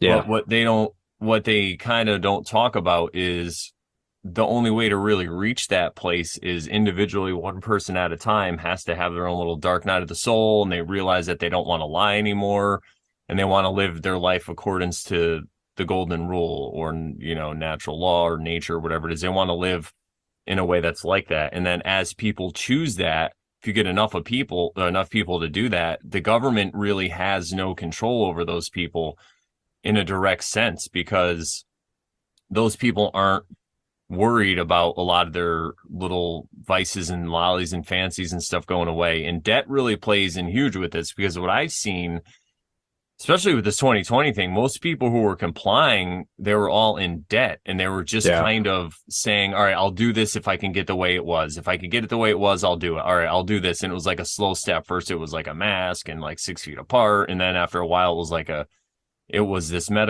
experimental medical serum that they kept talking about the whole time. So they were getting people ready for it. And they kept telling people they're going to force them, but they never did. So they just had this egregore out in society, like this idea that people fell in line with, but they fell in line with it because they were in debt or they hmm had an addiction or they were evacuated, right? So they kind of just went along with the collective on that one. And just like we said before, there was like high achievers, the people that got all the sticks and all the experimental medical serum boosters and all the masks. And then there's people who didn't go along with it at all. And then you have just the middle. And that's what I kind of think if there was a they or them, they'd want that. That's where they wanted the window. And that's exactly where it is right now. But then because of that stuff, you do get a resistance. You do get all this energy that wants to resist. And then it's really up to us what we want to do. And that's why I like the Bears and Owen Benjamin and other people, like a lot of the flat earthers who are starting these communities and stuff, because they're taking all of this attention and this energy and they're putting it into focus. They're focusing it into something good, and it becomes the symbol or a beacon or whatever it is where people could attain to it.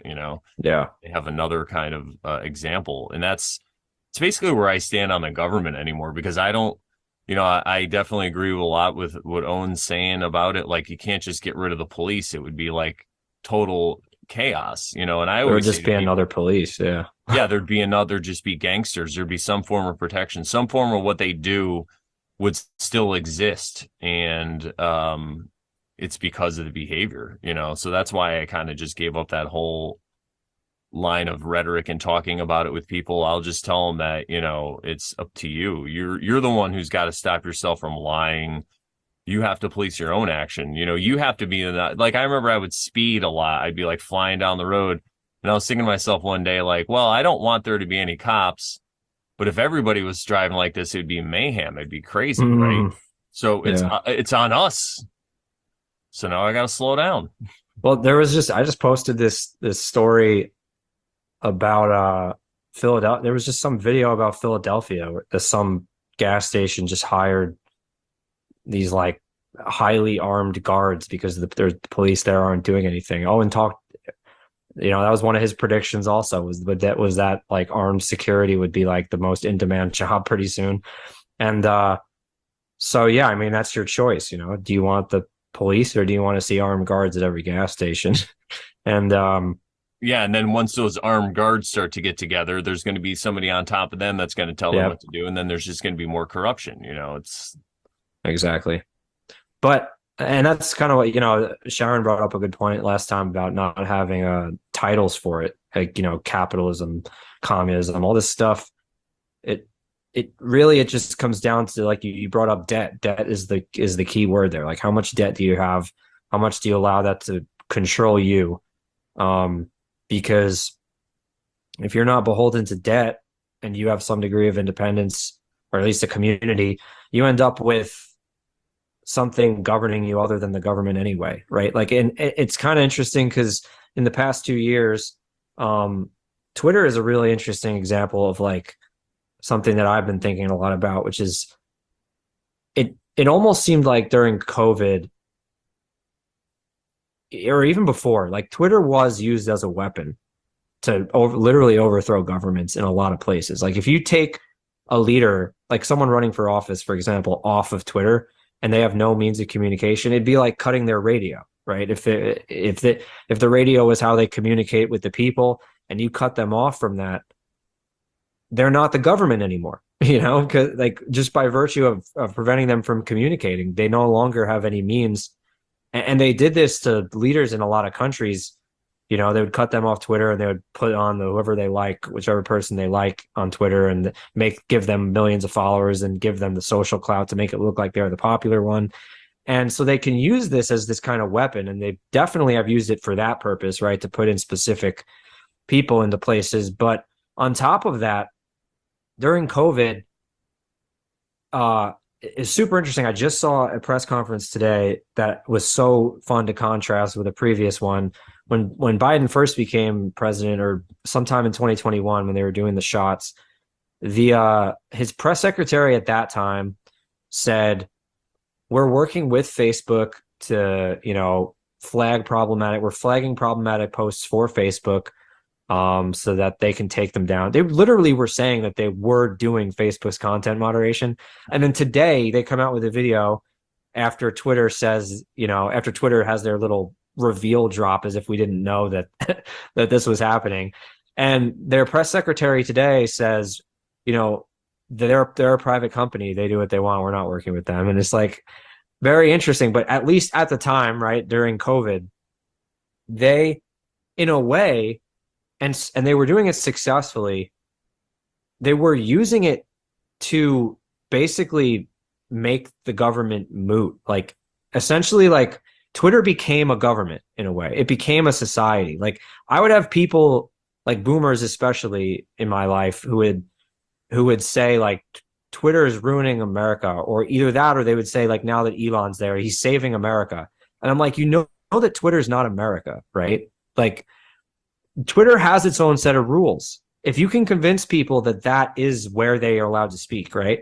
If you can convince them that Twitter's rules are the range of discourse that you're allowed to say, you can convince them that they don't have a First Amendment subconsciously, and that they are actually, so they kind of become the government in a way, which is super interesting to me, because like we talk about capitalism, communism, whatever, but what government is Twitter, right? Which kind of government are they? You know, but and you could argue, you know, that they're actually part of the U.S. government. Maybe you could say they're not separate from it because they are, you know, funded by U.S. tax dollars, whatever. But it's just fascinating to think about it, because if you think Twitter is America, then you don't have a First Amendment. You don't have the right to say what you want to say. You know, if that's what you think, if you're convinced of that. And so that kind of plays into the, you know, which type of government is best situation also. But again, I don't think it matters. Like if you just have a community of people who are like, okay, we're going to use Gab, you know, then, or no platform, right?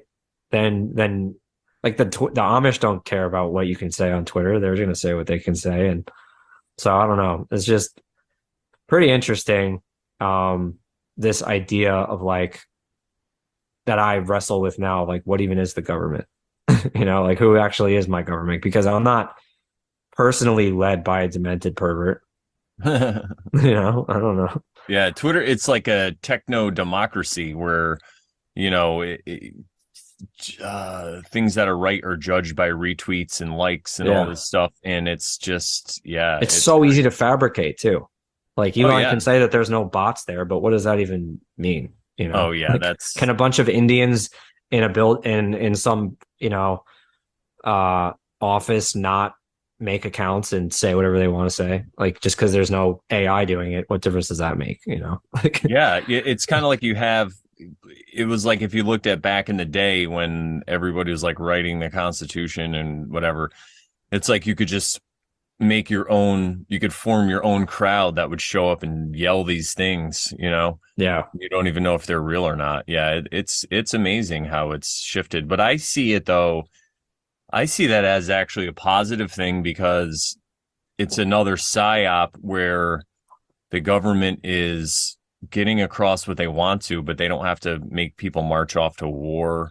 You know, Yeah. I could say like you could look at wars, all these big wars that we've had in like the last 100 years here in this country. You like World War I and all that stuff going forward. You can look at them as eugenics programs where they're just getting all these able-bodied males into a field to shoot at each other.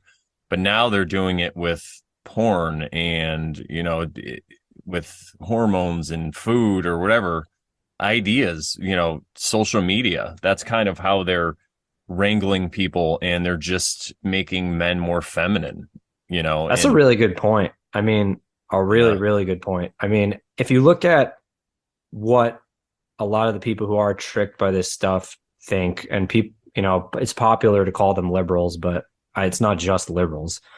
A lot of the people, though, who, you know, are very sheepish, I guess, in their behavior and believe everything the media says, every issue that they have an opinion or are told what their opinion is all towards eugenics. I mean, towards their destruction.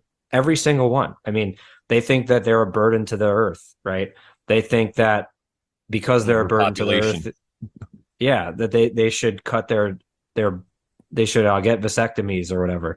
They think that, you know, they're pushed through propaganda towards a lifestyle of sterility, whether it's, you know, through sodomy or whatever, through getting a gender swap, literally everything. The little funky serum that they're taking, you know, no matter what it is, it's all towards the same thing. And like you said, maybe it's like a solution so that we don't have to fight a war. We don't have to put.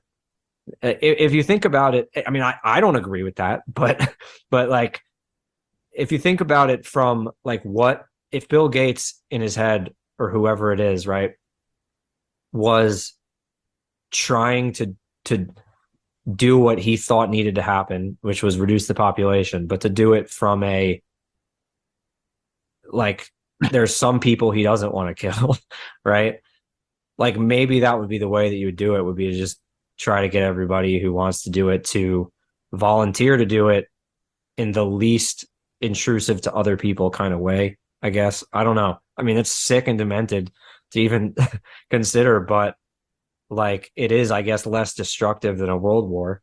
Yeah, it's like looking at people through the lens of a farmer. Like Owen Yeah. talks about this a lot. If you have a group of people who don't want to take personal responsibility and they would rather engage in escapism and they would rather get into debt and watch porn and do drugs and drink excessively, again, I'm not demonizing anybody. It's Yep. drinking's the same. I feel drinking's the same way. Like once in a while, I might have a drink, but is it like, are you drinking every day? Whatever. Yeah, you're talking about to do it to the point where you can't really contribute much Yeah. economically, right? Or you're also doing it because at some point what you're doing is wrong and you're just drinking to kind of get rid of that feeling and numb it out, right? It's the same kind of thing. But all these things that people are doing, um, it's kind of like if they didn't have a government or all these people, this is a way I could say it, and I was going to say it too. I feel like the they or the them or whatever, they're just creating a story.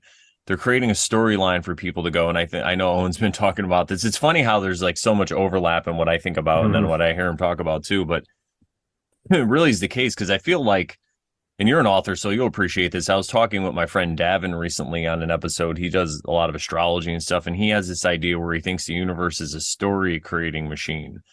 And we're all here to create our own story. But some people don't feel like they're worthy of creating their own story. So they just go along with the mainstream story. And when you go along with that story, you're going to have I forgot who it was that said it once, but I think it might have been James True or something. But he was like, if you're in a marathon, you look at the government as a marathon and the government is like in the ambulance in the back and you're running this marathon. If you can't make it, they'll give you water. He's like, there's going to be some piss in that cup. Might be 20% piss, but you're going to get that water in it. And I feel like it's the same kind of thing when you go along with their story, or you can create your own story. And what I've been finding out is even if bad things happen to you, like if you look at the Bible, the book of Job is a great example of all these terrible things happen to somebody, but he kept gratitude and he kept faith and it was just rewarded and it all came back. But I feel like though, a lot of people in our positions, especially once you back off from trying to make claims and wake people up and stuff, when you start to build your own story and create your own life, a lot of good things will come and the Babylon or whatever kind of just stays away from you. Like the police and stuff, they just kind of leave you alone unless you're really trying to prove a point or you're out there if you're not trying to compete with their power, if you're just kind of doing the thing. And that's why I think it's like nuance, like Owen was talking about how he's like, yeah, there's ways to not have a license and not register your car and be like one of these living men and stuff. But he goes, I just pay the registration because it's not worth the hassle.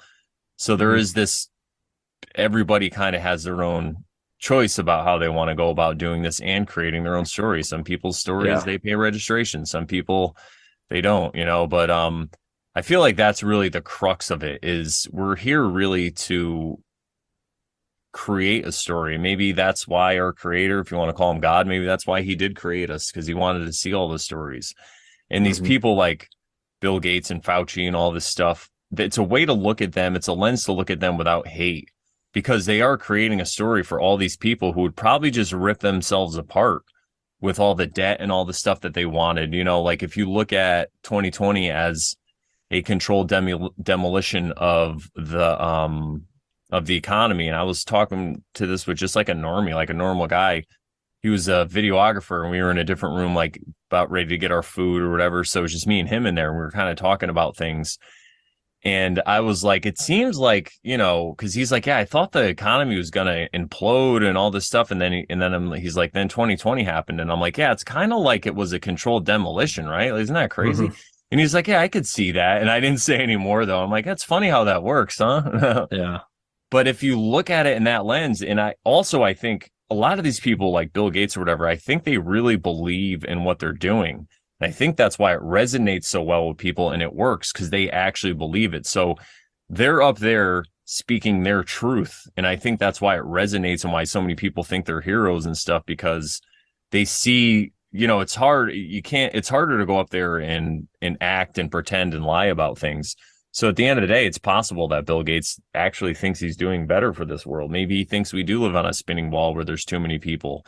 Maybe he buys into some of that stuff that we found to be probably not be true, like with the overpopulation. And if you look at it that way, you could just be like, oh, he's just doing his best, like good old Billy Gates. He's just out there doing his best. He's just trying to help. I'm just trying. Just like Ira, they're just trying to help us and we just are just getting in the way. But yeah, no, he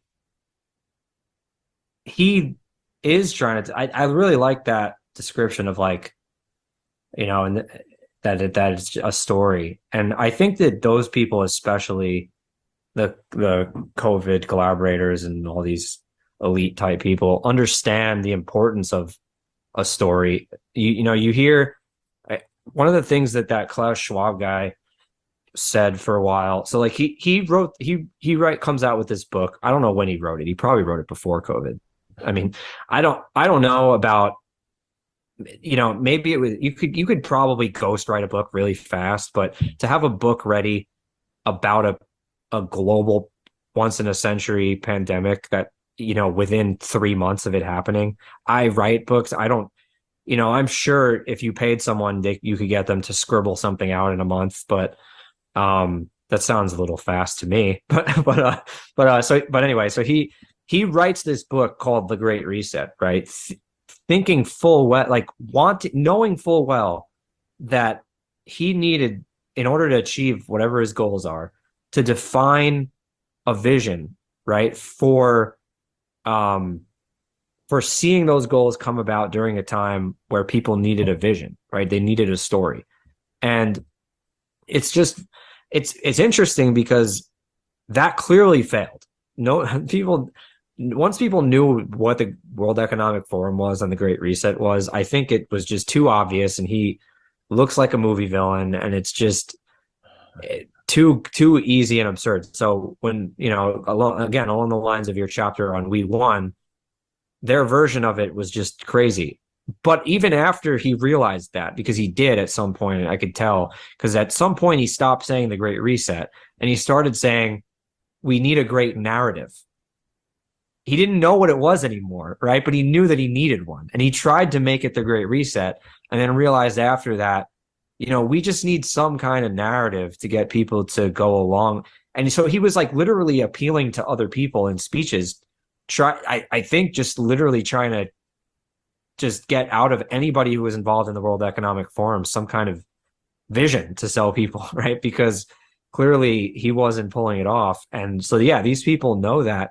I think for a while they were winning. I mean, if you look at the 2010, from 2000 to 2010, if you looked at that time period, if you were living during that time period and you were being honest, you probably should have known that something like Obama was coming because of how negative everyone was about Bush after a while, right? I mean, every news channel, like all the Hollywood and all the media, they were right to do it at the time, right? They were mocking him. They were saying that what he was doing was wrong with Iraq, especially and stuff. And you should have, if you were looking ahead, you would have probably could have noticed that there was a pendulum swinging at that time, that those people could have said, we won, right? We're about to win. We're going to have our Obama. They got their Obama. It didn't change anything, right? But at that time, you probably could have saw it going forward. And I think during COVID, that was your We Won chapter, right? You could see it at that time that there's something, it's inevitable, right? It doesn't feel like it because it feels like they're censoring us and it feels like we have no power at all. And it feels like our ideas are just nowhere to be found. But you knew it was under the surface. They could censor it all they want. It was there. All the popular people were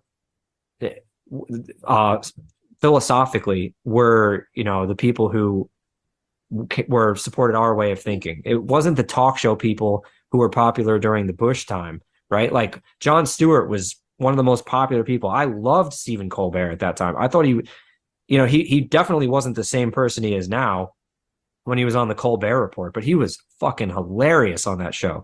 And uh and so at that time, like they were the ones influencing people. That turned, and all of a sudden it was people who thought differently, and that's why they started censoring them, because they knew that if they lost that narrative, like the people who they were censoring would have prevented them from maintaining that narrative. And so people like Bill Gates, people like Klaus Schwab, they kind of suffered that because there's no way to stop it. They lost. They accomplished some of their goals, right? They got a lot of people to inject themselves with an unknown substance, but as far as the narrative goes, I don't know how they recover it. They would need new figureheads. Yeah. I feel like that's what happens. They get used and eaten up and spit out. That's why, in the way I've heard Owen put it, which is a really cool way, is how he talks about how the people who serve the devil or Satan or whatever, they never win. They're just used and thrown away. And you see that it's the perfect allegory for what's going on with these guys, because there's going to be new leaders. And I think that's what's going to happen. I think we're going to have a shift more to, like you would say, the right. And you could already see the underpinnings of it, like what's going on with Ye West and all this stuff. Mm-hmm. And I'm not saying like he's controlled or anything like that, but I'm just saying that's the fringe of it, and it's already starting to turn. So if it's starting to turn up there, if the really smart people like Kanye are seeing it, then it's going to filter down, and then you're probably going to get an approved choice, somebody who's up there saying stuff like DeSantis or whoever, right? He's the one speaking truth now. We got to rally behind him. And then when that movement happens, they're going to get everybody on the other side freaked out, and then they're going to get, it's just like a swinging. And what it does is it just keeps people looking every other way instead of like right on course, when you could just step out of it. Like everyone's like, there's this pendulum swing happening. I'm like, yeah, but all you got to do is move away from the pendulum, just move toward people who are not into that stuff. And yeah, it could still affect your everyday life, but I think it's more about the fear porn, the stuff they keep telling us is going to happen. Like I think Agenda 2030 and the World Economic Forum and all this stuff, could be part of it where that stuff's just put out into the consciousness so people fear it, and then when it falls short of the mark of that, they feel like they won something when they don't realize that Overton window still moved. We might not be in smart cities with like IDs that we need to like get a experimental medical vax or a experiment. I almost said it. Mm-hmm. So we could eat or whatever. It might not be that bad, but you still got people that are going to yell at you for not wearing a mask or whatever like that, so it's still moved. It might have fallen short of their goals, and maybe that was their goal, but there could be somebody who's even a higher up that is like happy with what exactly happened, I mean, you still have like in Canada, for example, the guy who's prime minister is still, and his whole cabinet are all people who one organization said that they installed. The WEF said that they basically installed Trudeau and his whole cabinet, that they follow the World Economic Forum agenda. And so if all the world leaders are on board with that agenda, there already is kind of a world government. I mean, it doesn't have to be, we don't have to say like our government is the UN in order to realize that there's already a consistency to how they act, because they adhere to a worldview that I call technocracy, but you could call it Satanry or whatever the hell you want. I don't know, but as long as right, yeah, it's not just a government; it's now it's a worldwide narrative. Whereas before you'd have narratives in just certain places. Now you have this one narrative, and maybe not everyone falls along with it, but it's still something that everybody around the realm knows about. I think they could even, and I've thought that I don't think that necessarily, I mean, I don't want to say it. I'm not going to say it and get the video booted, but I think that they could even use, and I've worried about this from the second they introduced it, like they could even use the lab leak theory towards their aims Oh easily. yeah. Easily. I mean, they could say that the national public health departments all failed. So we need the World Health. It's not going to be satisfactory unless we have a World Health Department, World Health Organization with more power. I mean, they literally did use it for that. They just tried to get people to sign like a treaty or whatever. Um, and they could call and they could use it and they could say, the U.S. government was involved in making it in a lab, so that's a terrorist organization. That government, we need to punish the U.S. now. Like they could come up with all sorts of things. So there's so many traps, right, that they set that it's just like for the average person, um, the most important thing is just not is pushing the ripples in a good way, just leading in a good way, Yeah. There's always going to be and that narrative of Babylon that you can go along with if you want or not. And it's funny because I listened to this recent thing um about the Crusades, yeah, and this guy broke it down to really what was going on, where basically there was, we'll just say so every kingdom in Europe had like a king and all these counselors, and they all had this certain group of people who identified as, I guess you could say, Jews or whatever, and they were the money exchangers and lenders and stuff. And it seems like they were the ones that were basically talking these kings into going off to war. They're like, oh, don't worry, we'll yeah, loan you the money. It's fine. And they would all go off to war and they'd all die. And then their children and their families would get sold into slavery. But the West or whatever, the Christians had control of Israel, right? Or the Holy Land. So the Jews that were in the courts of the Muslims would say, hey, you're going to let these Christians lead the Holy Land? No, Salana deal, whatever the king was, the Muslim king, you got to go now and fight. So then they would go and fight, right? And it's just this perpetual cycle that went on for like a couple hundred years or whatever. And I still see it as the same thing going on today. Like yeah. I think it's a prediction you can make where we'll see the state of Israel get taken over and overrun by a Muslim country. Maybe they'll all get together and then the U.S. will be called in to help. And there goes your another war, right? And why will people go along with it? Because they'll go along with the narrative. They won't look into the USS Liberty and how that was crazy, right? What? Wait, Yeah, wasn't that that country weird? we want to go save, they bombed one of our ships and they were going to kill everybody on board. Wait, what? And they admit that they did it to start a war with Egypt or something, right? Yeah, so we won't look at those things. We'll just look at, well, we got to back them up because it's the right thing to do, and we got to pay our debts, and we got to go along with the Overton window. That is again the biggest thing. I mean, the Crusades example is good because like they convince people to go to war. They play both sides of the war. Whoever wins loses because they won, but now they've got this debt that they're never going to be able to pay off. So over time, that usury eats away at their wealth and it's not their wealth anymore. And you see that, I think just recently in the past year, the royalty in England had to sell off one of their estates or something. And this is something that I read in E. Michael Jones' book, Baron Metal. He talks a bunch about is like, this has been a centuries long thing is that they get into all this debt from these wars, this is why the landed families and don't rule over people anymore, is because they get into all this debt. They can't pay anything off. They lose their land and then they're not landed families anymore, and like little by little, they own less and less and they have less and less of a claim on the kingdom. So yeah, this is why they want them to get into wars, because the wars demand the debt in order to pay the soldiers and shit. And the debt makes the king beholden to the debtor. Or is that the right? I don't know. Is the debtor the person that gives the money? I don't know. Yeah, whatever. so.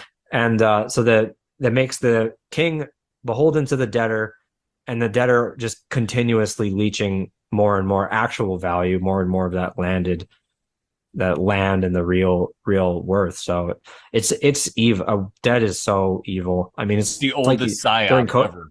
It really is. It's leveraging people's fears of the future and taking away their security today to make the future secure, which is impossible because we're never going to And it know the doesn't future. work. Yeah. Doesn't work. Yeah. Yeah. You can't keep up with it, you know. Even at a low interest rate, it's like it's a lot of the time too fast. If you have a short-term loan at like 1% or less, like you could maybe pay it off. But Yeah. even if you can pay it off, it's like, you know, some of I'll these just bigger say loans. there I have people family can members who argue for have why a little, houses. people can argue for a little why you have a little bit of debt and all this stuff, and that's fine. But Yeah. what me and you were talking about were like a lot of people I know, their whole life is in debt. Like I go sometimes I'll shop on Amazon and I'll see something that's like $80 and it says, oh, you could just make 4 easy payments. This one thing was like Exactly. $20 and they were talking about easy payments. And I'm just like, that's crazy because Yeah. if you're in that level of debt up to your eyeballs and you're living week to week and you have a family and you're all worried about this stuff, you're going to go along with the psyops. It's the story that's created that allows you to justify yourself going along with these psyops. It's Yeah. crazy. Yeah, it's evil. And I mean, it's the ultimate wealth transfer tool, basically. It's crazy. And I mean, I have family members, aunts and uncles whose like houses are they're more in debt than when they bought it, despite the Yeah. fact that house values are, so much higher. So like they've not paid off any of their house and they took more money out on it or something. I don't know, but they end up with like more debt than when they first got the thing, and it's just so wicked because I mean I don't know what happens after they die. Maybe that debt gets I don't even know. I guess their kids won't have a home or something. It's just crazy, but they're innocent, not the brightest people, and it's just they leech these bloodsuckers leech off that. It's crazy. They take advantage of those kind of people at every chance. I wanted to get to a couple other things. Let me Yeah. see. We talked about. Oh yeah, so like I mean, this is a quick one, but one of the on the topic of the stories, it's funny because you talked about New York after 9/11 and you were saying how it was like the happiest it's ever been, right? It was quieter, people were nicer to each other. And I so agree with that. And like from the patriotism was through the roof.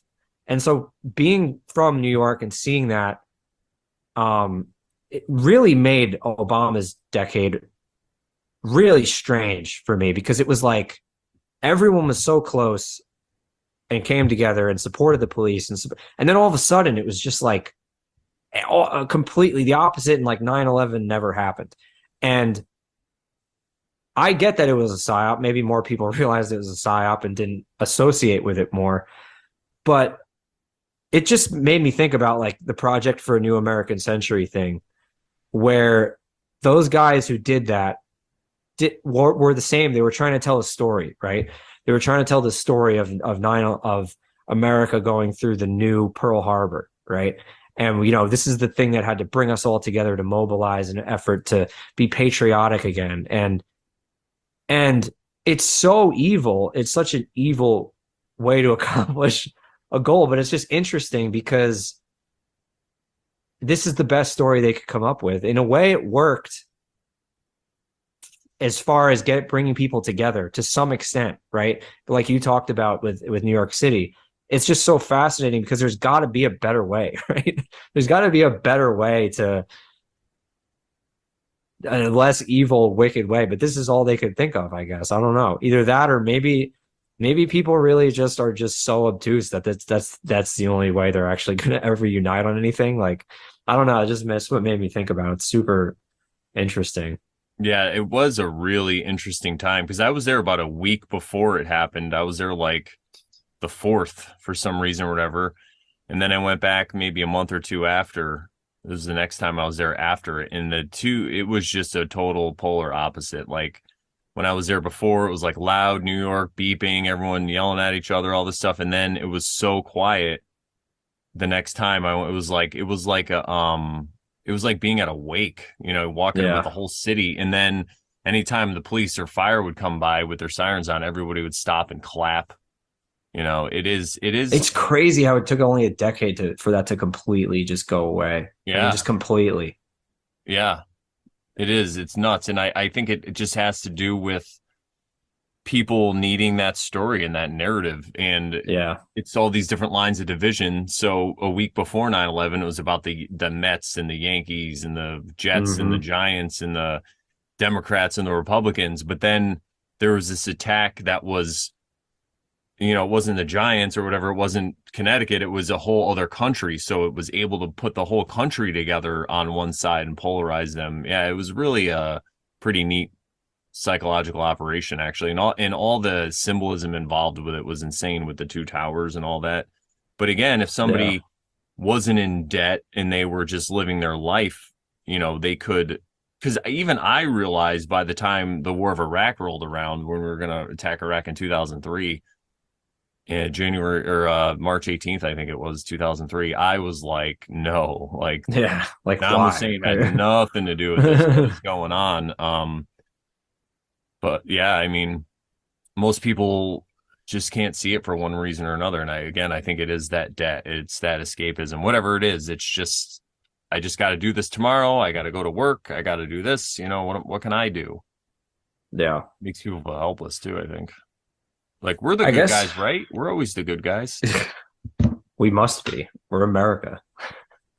I But said it to one of my friends. He was like a hardcore Republican. At one time, I was just like, I go, all right, listen, you want to have this argument? It was like on Facebook, right? Like, whatever. I was yeah. like talking about the war. And I was like, all right, if you had to look at the Star Wars thing, I'm like, who would the United States be? Would they be the rebellion or would they be the empire in this scenario? Like, Yeah. it's like, whoa, wait a minute. Maybe we are working for the empire. Oh, That's no. how I think about it now. I'm like, if you because I feel like I don't know about you, but lately I feel like I've been seeing more military ads, and I get that part of it is because they made the shots mandatory, and so people don't want to join the military and get forced to Yeah. take one of these things. But like, part of me thinks that it's has something to do with Ukraine too, and they're trying to start World War III or something. I don't know, but I've been seeing more of these ads, and it's just like I'd never really thought about it to this extent, but like, what the hell would you be fighting for to go fight with the US, fight in the American military today? It's like you'd just be fighting for this to enforce like gayness on the whole world. you know, it's like, and they don't even. It'd be one thing if it was like hidden, right? But they don't even have the same rah rah America propaganda. Like they're not even trying to like hide it, right? They're not trying to like make the average American feel really patriotic while actually imposing the rainbow flag everywhere, right? You got a shitty There story. There's no good story, there's right? no story. It's there the story is literally just everyone in the world should have the right to sodomize each other. And you're just like, that's it? You can't come up with anything better? Like I used to be, I mean, I love the crap out of America, the country, but you know, I used to be more patriotic too, and I just don't. Our government is so wicked. Like it's worse than Darth Vader. I'd rather have Darth Vader. At least it Yeah, would be yeah. like, at least because He's like, open about it. yeah, he's open about it. The He wears stormtroopers all can't black, he's not trying to fool you. exactly. The He'll choke you out stormtroopers if you can't actually disagree with shoot him. me. The Yeah. stormtroopers just miss every shot, so it'd be like, yeah. Yeah. But Oh, totally, dude. all right, I'm gonna end it on two quotes that I liked from the book. One was Voltaire and about making people believe the absurd, because I feel like they made it more and more absurd. It was like that was also like either a Hitler quote or like a his propaganda guy quote, where it's like the crazier it gets, the more impossible it is to disprove or something like that. And then the other quote that I really liked that I actually posted the other day was from that movie that you posted about. What was it called? They said sometimes when you lose, you win, and sometimes when you win, you lose. And it seemed like Right, we man lost can't and we jump. won. What's Yeah, that? What'd yeah. you say? I said it seemed like we lost, but we won. Yeah. It seemed for a while like we lost, but we won. And if you want to read about how we won, read Shadow Worked by Brandon Yes. James Bonanza. I just made up your middle name, but Yeah, I like it. No, it's John, Jon. It's John. very Oh, it's close. Okay. Brendan John Smith. That's me, allegedly. Yes, you can get that book by going to Shadow Worked, SHADOWWORKED.com.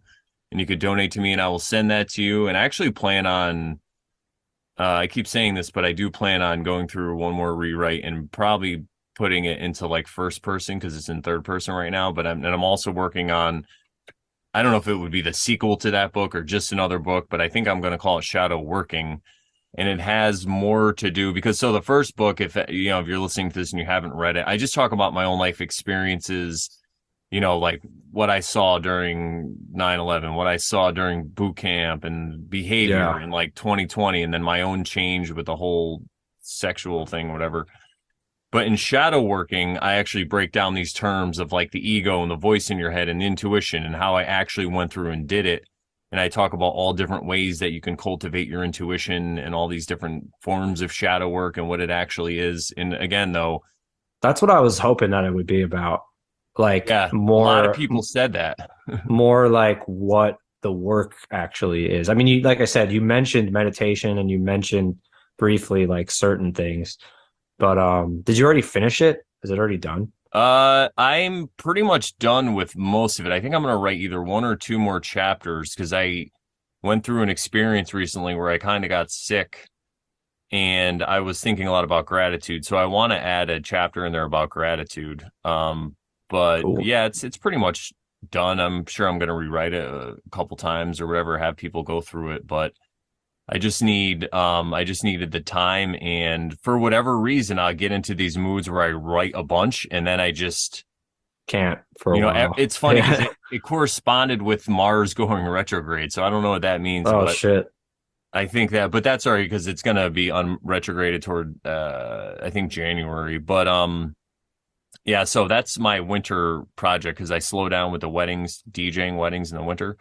So I want Nice. to finish these up and get them out there proper for people because a lot of people are asking me about shadow work. You know, they're like, "Well, what is it? What can you do?" And I found the only way I had to go through it was I was just looking at, you know, different books and looking at different like YouTube content creators and all this different stuff. But I think I do have some knowledge that I'm ready to share with the world, so I'm excited about it.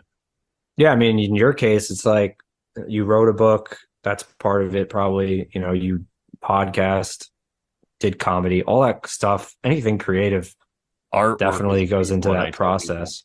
Yeah, Yeah, I yeah. like I made this with Oh, nice. watercolors. It's a That's tarot cool. card. It's just something I did, you know, like sometimes I'll just doodle. I like here's one. Oh, you're gonna be able to see it. Oh, it's upside down. Oh, there we go. The closer you get, the harder. Oh, there we go. There it is. Okay. Yeah, Yeah, it's that's just like pretty little neat. doodles or whatever, you know. Yeah, And what I find is it's just anything that you're doing where you're in the moment and you're creating something, you know, yeah. it could even be singing or music or whatever it is. It just really it helps because it's like you for me anyway, so especially with the book, I told people they're like, "How did you write a book?" And I'm like, "How did I not write it? I had this thing in my head that I Yeah, had to get onto paper so I could stop thinking about it basically or stop trying to explain it to exactly. people and work it over. And then when I wrote it, I was able to get it all out and then work with it just like clay. Like I moved chapters around, I moved all kinds of stuff around. I took whole sections and put them into different chapters and you know, that's how I was able to create my art with this book. So I When you're highly in it, recommend it it for just people. flows and never stops. I mean, it's like right now I'm definitely in a period of not I need a break from writing. Like not like a long one, but just like every every now and then I'll need like a couple of months where I just like don't have to think about organizing all the words and everything, especially after releasing two like behemoths that I just released. But but yeah, it's the best kind of shadow work, I think, because you learn so much about yourself, whether it's fantasy or nonfiction or fiction. I guess it could be not fantasy, but yeah, no, like in my fantasy book, for example, I would write like a ton of characters, and each character would have like a different thing that like their arc, the thing that they were trying to figure out about themselves was like something I was trying to figure out about me or something, or just little things that you could put in there that kind of help you that you don't even think about, but when you create something, like with your tarot cards, because those have so much truth in them, like the one we talked about last time with the guy with the clocks on the wall. I mean, maybe you write something like that and or draw a picture of something like that along those lines, and you start to see something in one way or another, like that has to do with some of the dark night of the soul experience that you're having. Oh yeah. So art is just awesome for that. Yeah, drawing, and somebody said this too when I first, because I didn't get into tarot until like 2018 or like 2019, because I was just really looking for the symbolism. I wasn't looking for the power in a deck to tell me what to do. I was just interested in the symbolism, and I was like, wow, this is amazing. And you start to see cycles, but they said that if you can draw a tarot card, you'll pick up so much more from it, and that's been so true. I've drawn a bunch of them because there's so many details that you don't see. And then as you're drawing it, you could just say, oh, what does this symbol mean? Or why did they put it this way? And it's just a good way to spend your time. And you're not spending it in front of the TV. You're taking time for yourself. And I think the universe, God, whatever you want to say, it really rewards you when you do that stuff. When you draw a tarot card, are you just what's the word? Improvising, or are you basing it off of something, or how does that work? So the examples I just will, instead of making my own, like, so this is the moon card and the Rider Waite. Oh, that's a specific one. Okay. Yeah. So I have made my own tarot cards too, though. But when I'm making a specific one, you draw and then you make the towers and you're like, oh, wait, there's two windows in these towers. What can that mean? Why is this why does it look like this with just half a face? You start to get into all details that you wouldn't have seen. Yeah. That's cool. Yeah. I really highly suggest it for people if you're getting into this stuff for the first time and you are kind of artistic or you want to draw, just draw a tarot card or two or something. Also nature. I think, I have this joke because I got a newer laptop this year for DJing, and I got a Van Gogh cover for it. So it's like the Starry Night painting. And since then, a lot of people have came up to me and they're like, oh, because I guess there was a Van Gogh experience that they had running over the summer or whatever. I missed it, but they're like, it's this immersive experience. You could see all his art and you could go, it's really cool. Oh, I actually saw that now that I think about it. I didn't realize that was like on tour or whatever. Yeah. They had one of those here.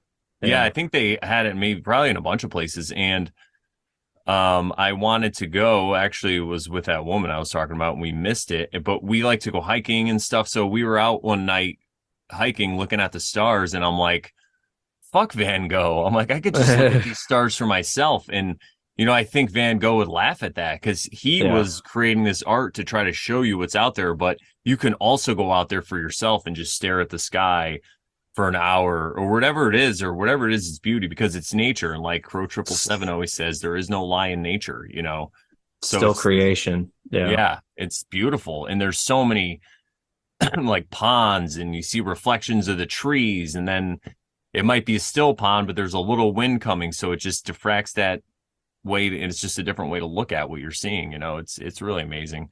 So I also suggest for people to get out into nature and to, when you're out there, just be present in the moment and just look around and see what's going on. That's another good form of shadow work, in my opinion. I was probably working out a lot at that time too, more than I do now. Like, actually at that time, I think I was also like running outside. I think that was because we have like a lot of good trails here. There's some that run along like this river. And that's probably a kind of shadow work, I guess you could say, is like exploring, like you're saying, but also kind of like challenging yourself physically. Yeah. And you're appreciating it too. You're out there appreciating nature. And so you have gratitude. You don't even realize it. There's so many levels of it. Yeah. Sure. All right. I got to run soon. All right. So let's wrap, but it was awesome. Yeah. It was awesome talking. It was awesome. Thanks for sending me a copy of the book. It was really good. Thank you for reading it. A copy. Thank you for all those great questions. I mean, for me, it's still amazing when anybody wants to like read my book and they read it. I'm still like so grateful. It's amazing because I could write this book, but it wouldn't mean anything unless somebody else wrote it. I mean, it still helped me a lot, but it's nice to see it trickle out into the world. But yeah, thank you so much, Nick, for coming on. And where could people find you if they want to find any of your stuff? Yeah, my website's nbaustinbooks.com. Any of my social medias are all nbaustinbooks. I'm on Gab, Instagram, Odyssey. Probably start streaming on Odyssey more soon, probably in the new year. Awesome. But yeah, I might have Your you on Atari too at Times some app. point. Bertaria Times app, yeah. I think I'm just old wise bear on there. Yeah, it's a good place to But get out if I'm you're not on planning there. on having you on my Odyssey at some once. Maybe it'll be the first video on there. Who Ooh, knows? The the first inauguration. live video. We'll I love see. it. We'll talk about comedy though. I really want to talk about comedy and Yeah, I can talk learn more about comedy. about dick jokes. No, I'm just kidding. If that's what it is, if that's what comedy is, I want to know. Well, I felt, it's funny because the people, I'll say this then when we get out of here, but people will talk about when you go to a lot of open mics, especially it's mostly guys doing it, you hear a lot of dick jokes. But I had this, I want to do a joke where I'm going to be talking about whatever it is, and I'm like, it's like that old parable when they say there's like five people in a dark room feeling an elephant, and I'm going to be like, I have his trunk. I hope I have his trunk. I'm pretty sure I have his trunk. I hope it's his trunk. I'm just going to believe it's his trunk. Yeah. That's my elephant dick joke, everybody. It's always a dick. It is always a dick. I have the trunk. I swear to God. Are you sure? Is it clipped? Yeah, is it clipped? Yeah. All right. Well, you can also find more of me at morelawsmoreproblems.com. So my website that's about to be 10 years old. So check out my blog. I do another show called The Oversharing Show. If you haven't heard of that, where have you been living under a rock? Go check out The Oversharing Show. It's right here on this channel, on the Brandon Bonanza channel on YouTube. Those are the best ways to find us. And thank you, everybody who watched this. Appreciate it. Leave comments below. Make sure you like it. And I'm pretty sure I'm going to premiere this. So if you were in the live chat, thank you so much for hanging out in the chat and chatting with us. This was a long one, probably about 2.5 hours, but not terrible. I've done longer. So yeah, a lot of good gravy in here. And again, comment and let us know what you guys think. And we'll talk to you next time. See you later.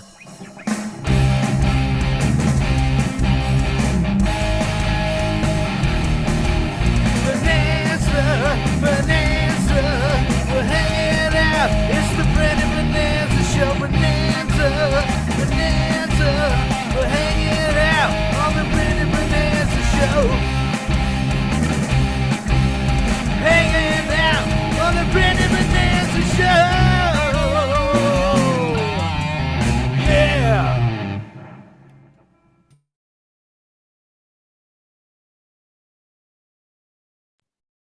All right, I'm unmuted and let's start my video. Thank you guys so much for checking out the show tonight. It's been great, and now I have to restart my browser so I can end this. Anyway, I hope you guys enjoyed that conversation. It was really amazing. It happened a few months ago, but I think it was very timely because, we recorded that at the end of December, I believe. And now it's March. And what did we talk about on the show a lot, right? We talked about a certain event that happened. And I think it's hilarious because now we're in the month where 3 years ago we were experiencing all this. So it's been 3 years now. And we've had the chance to look back and gain a different perspective. And I saw that in the chat, which is great. Thank you guys in the chat so much for hanging out tonight. It was a lot of fun. And yeah, no, I think it's all about perspective and, where we're going to be maybe in the future too. But 3 years, I can't believe it's been that long. It's crazy. Well, I'm going to get out of here, guys. I think we've taken enough of your time. But thank you if you've listened this long, and we'll see you on the next one. Good night.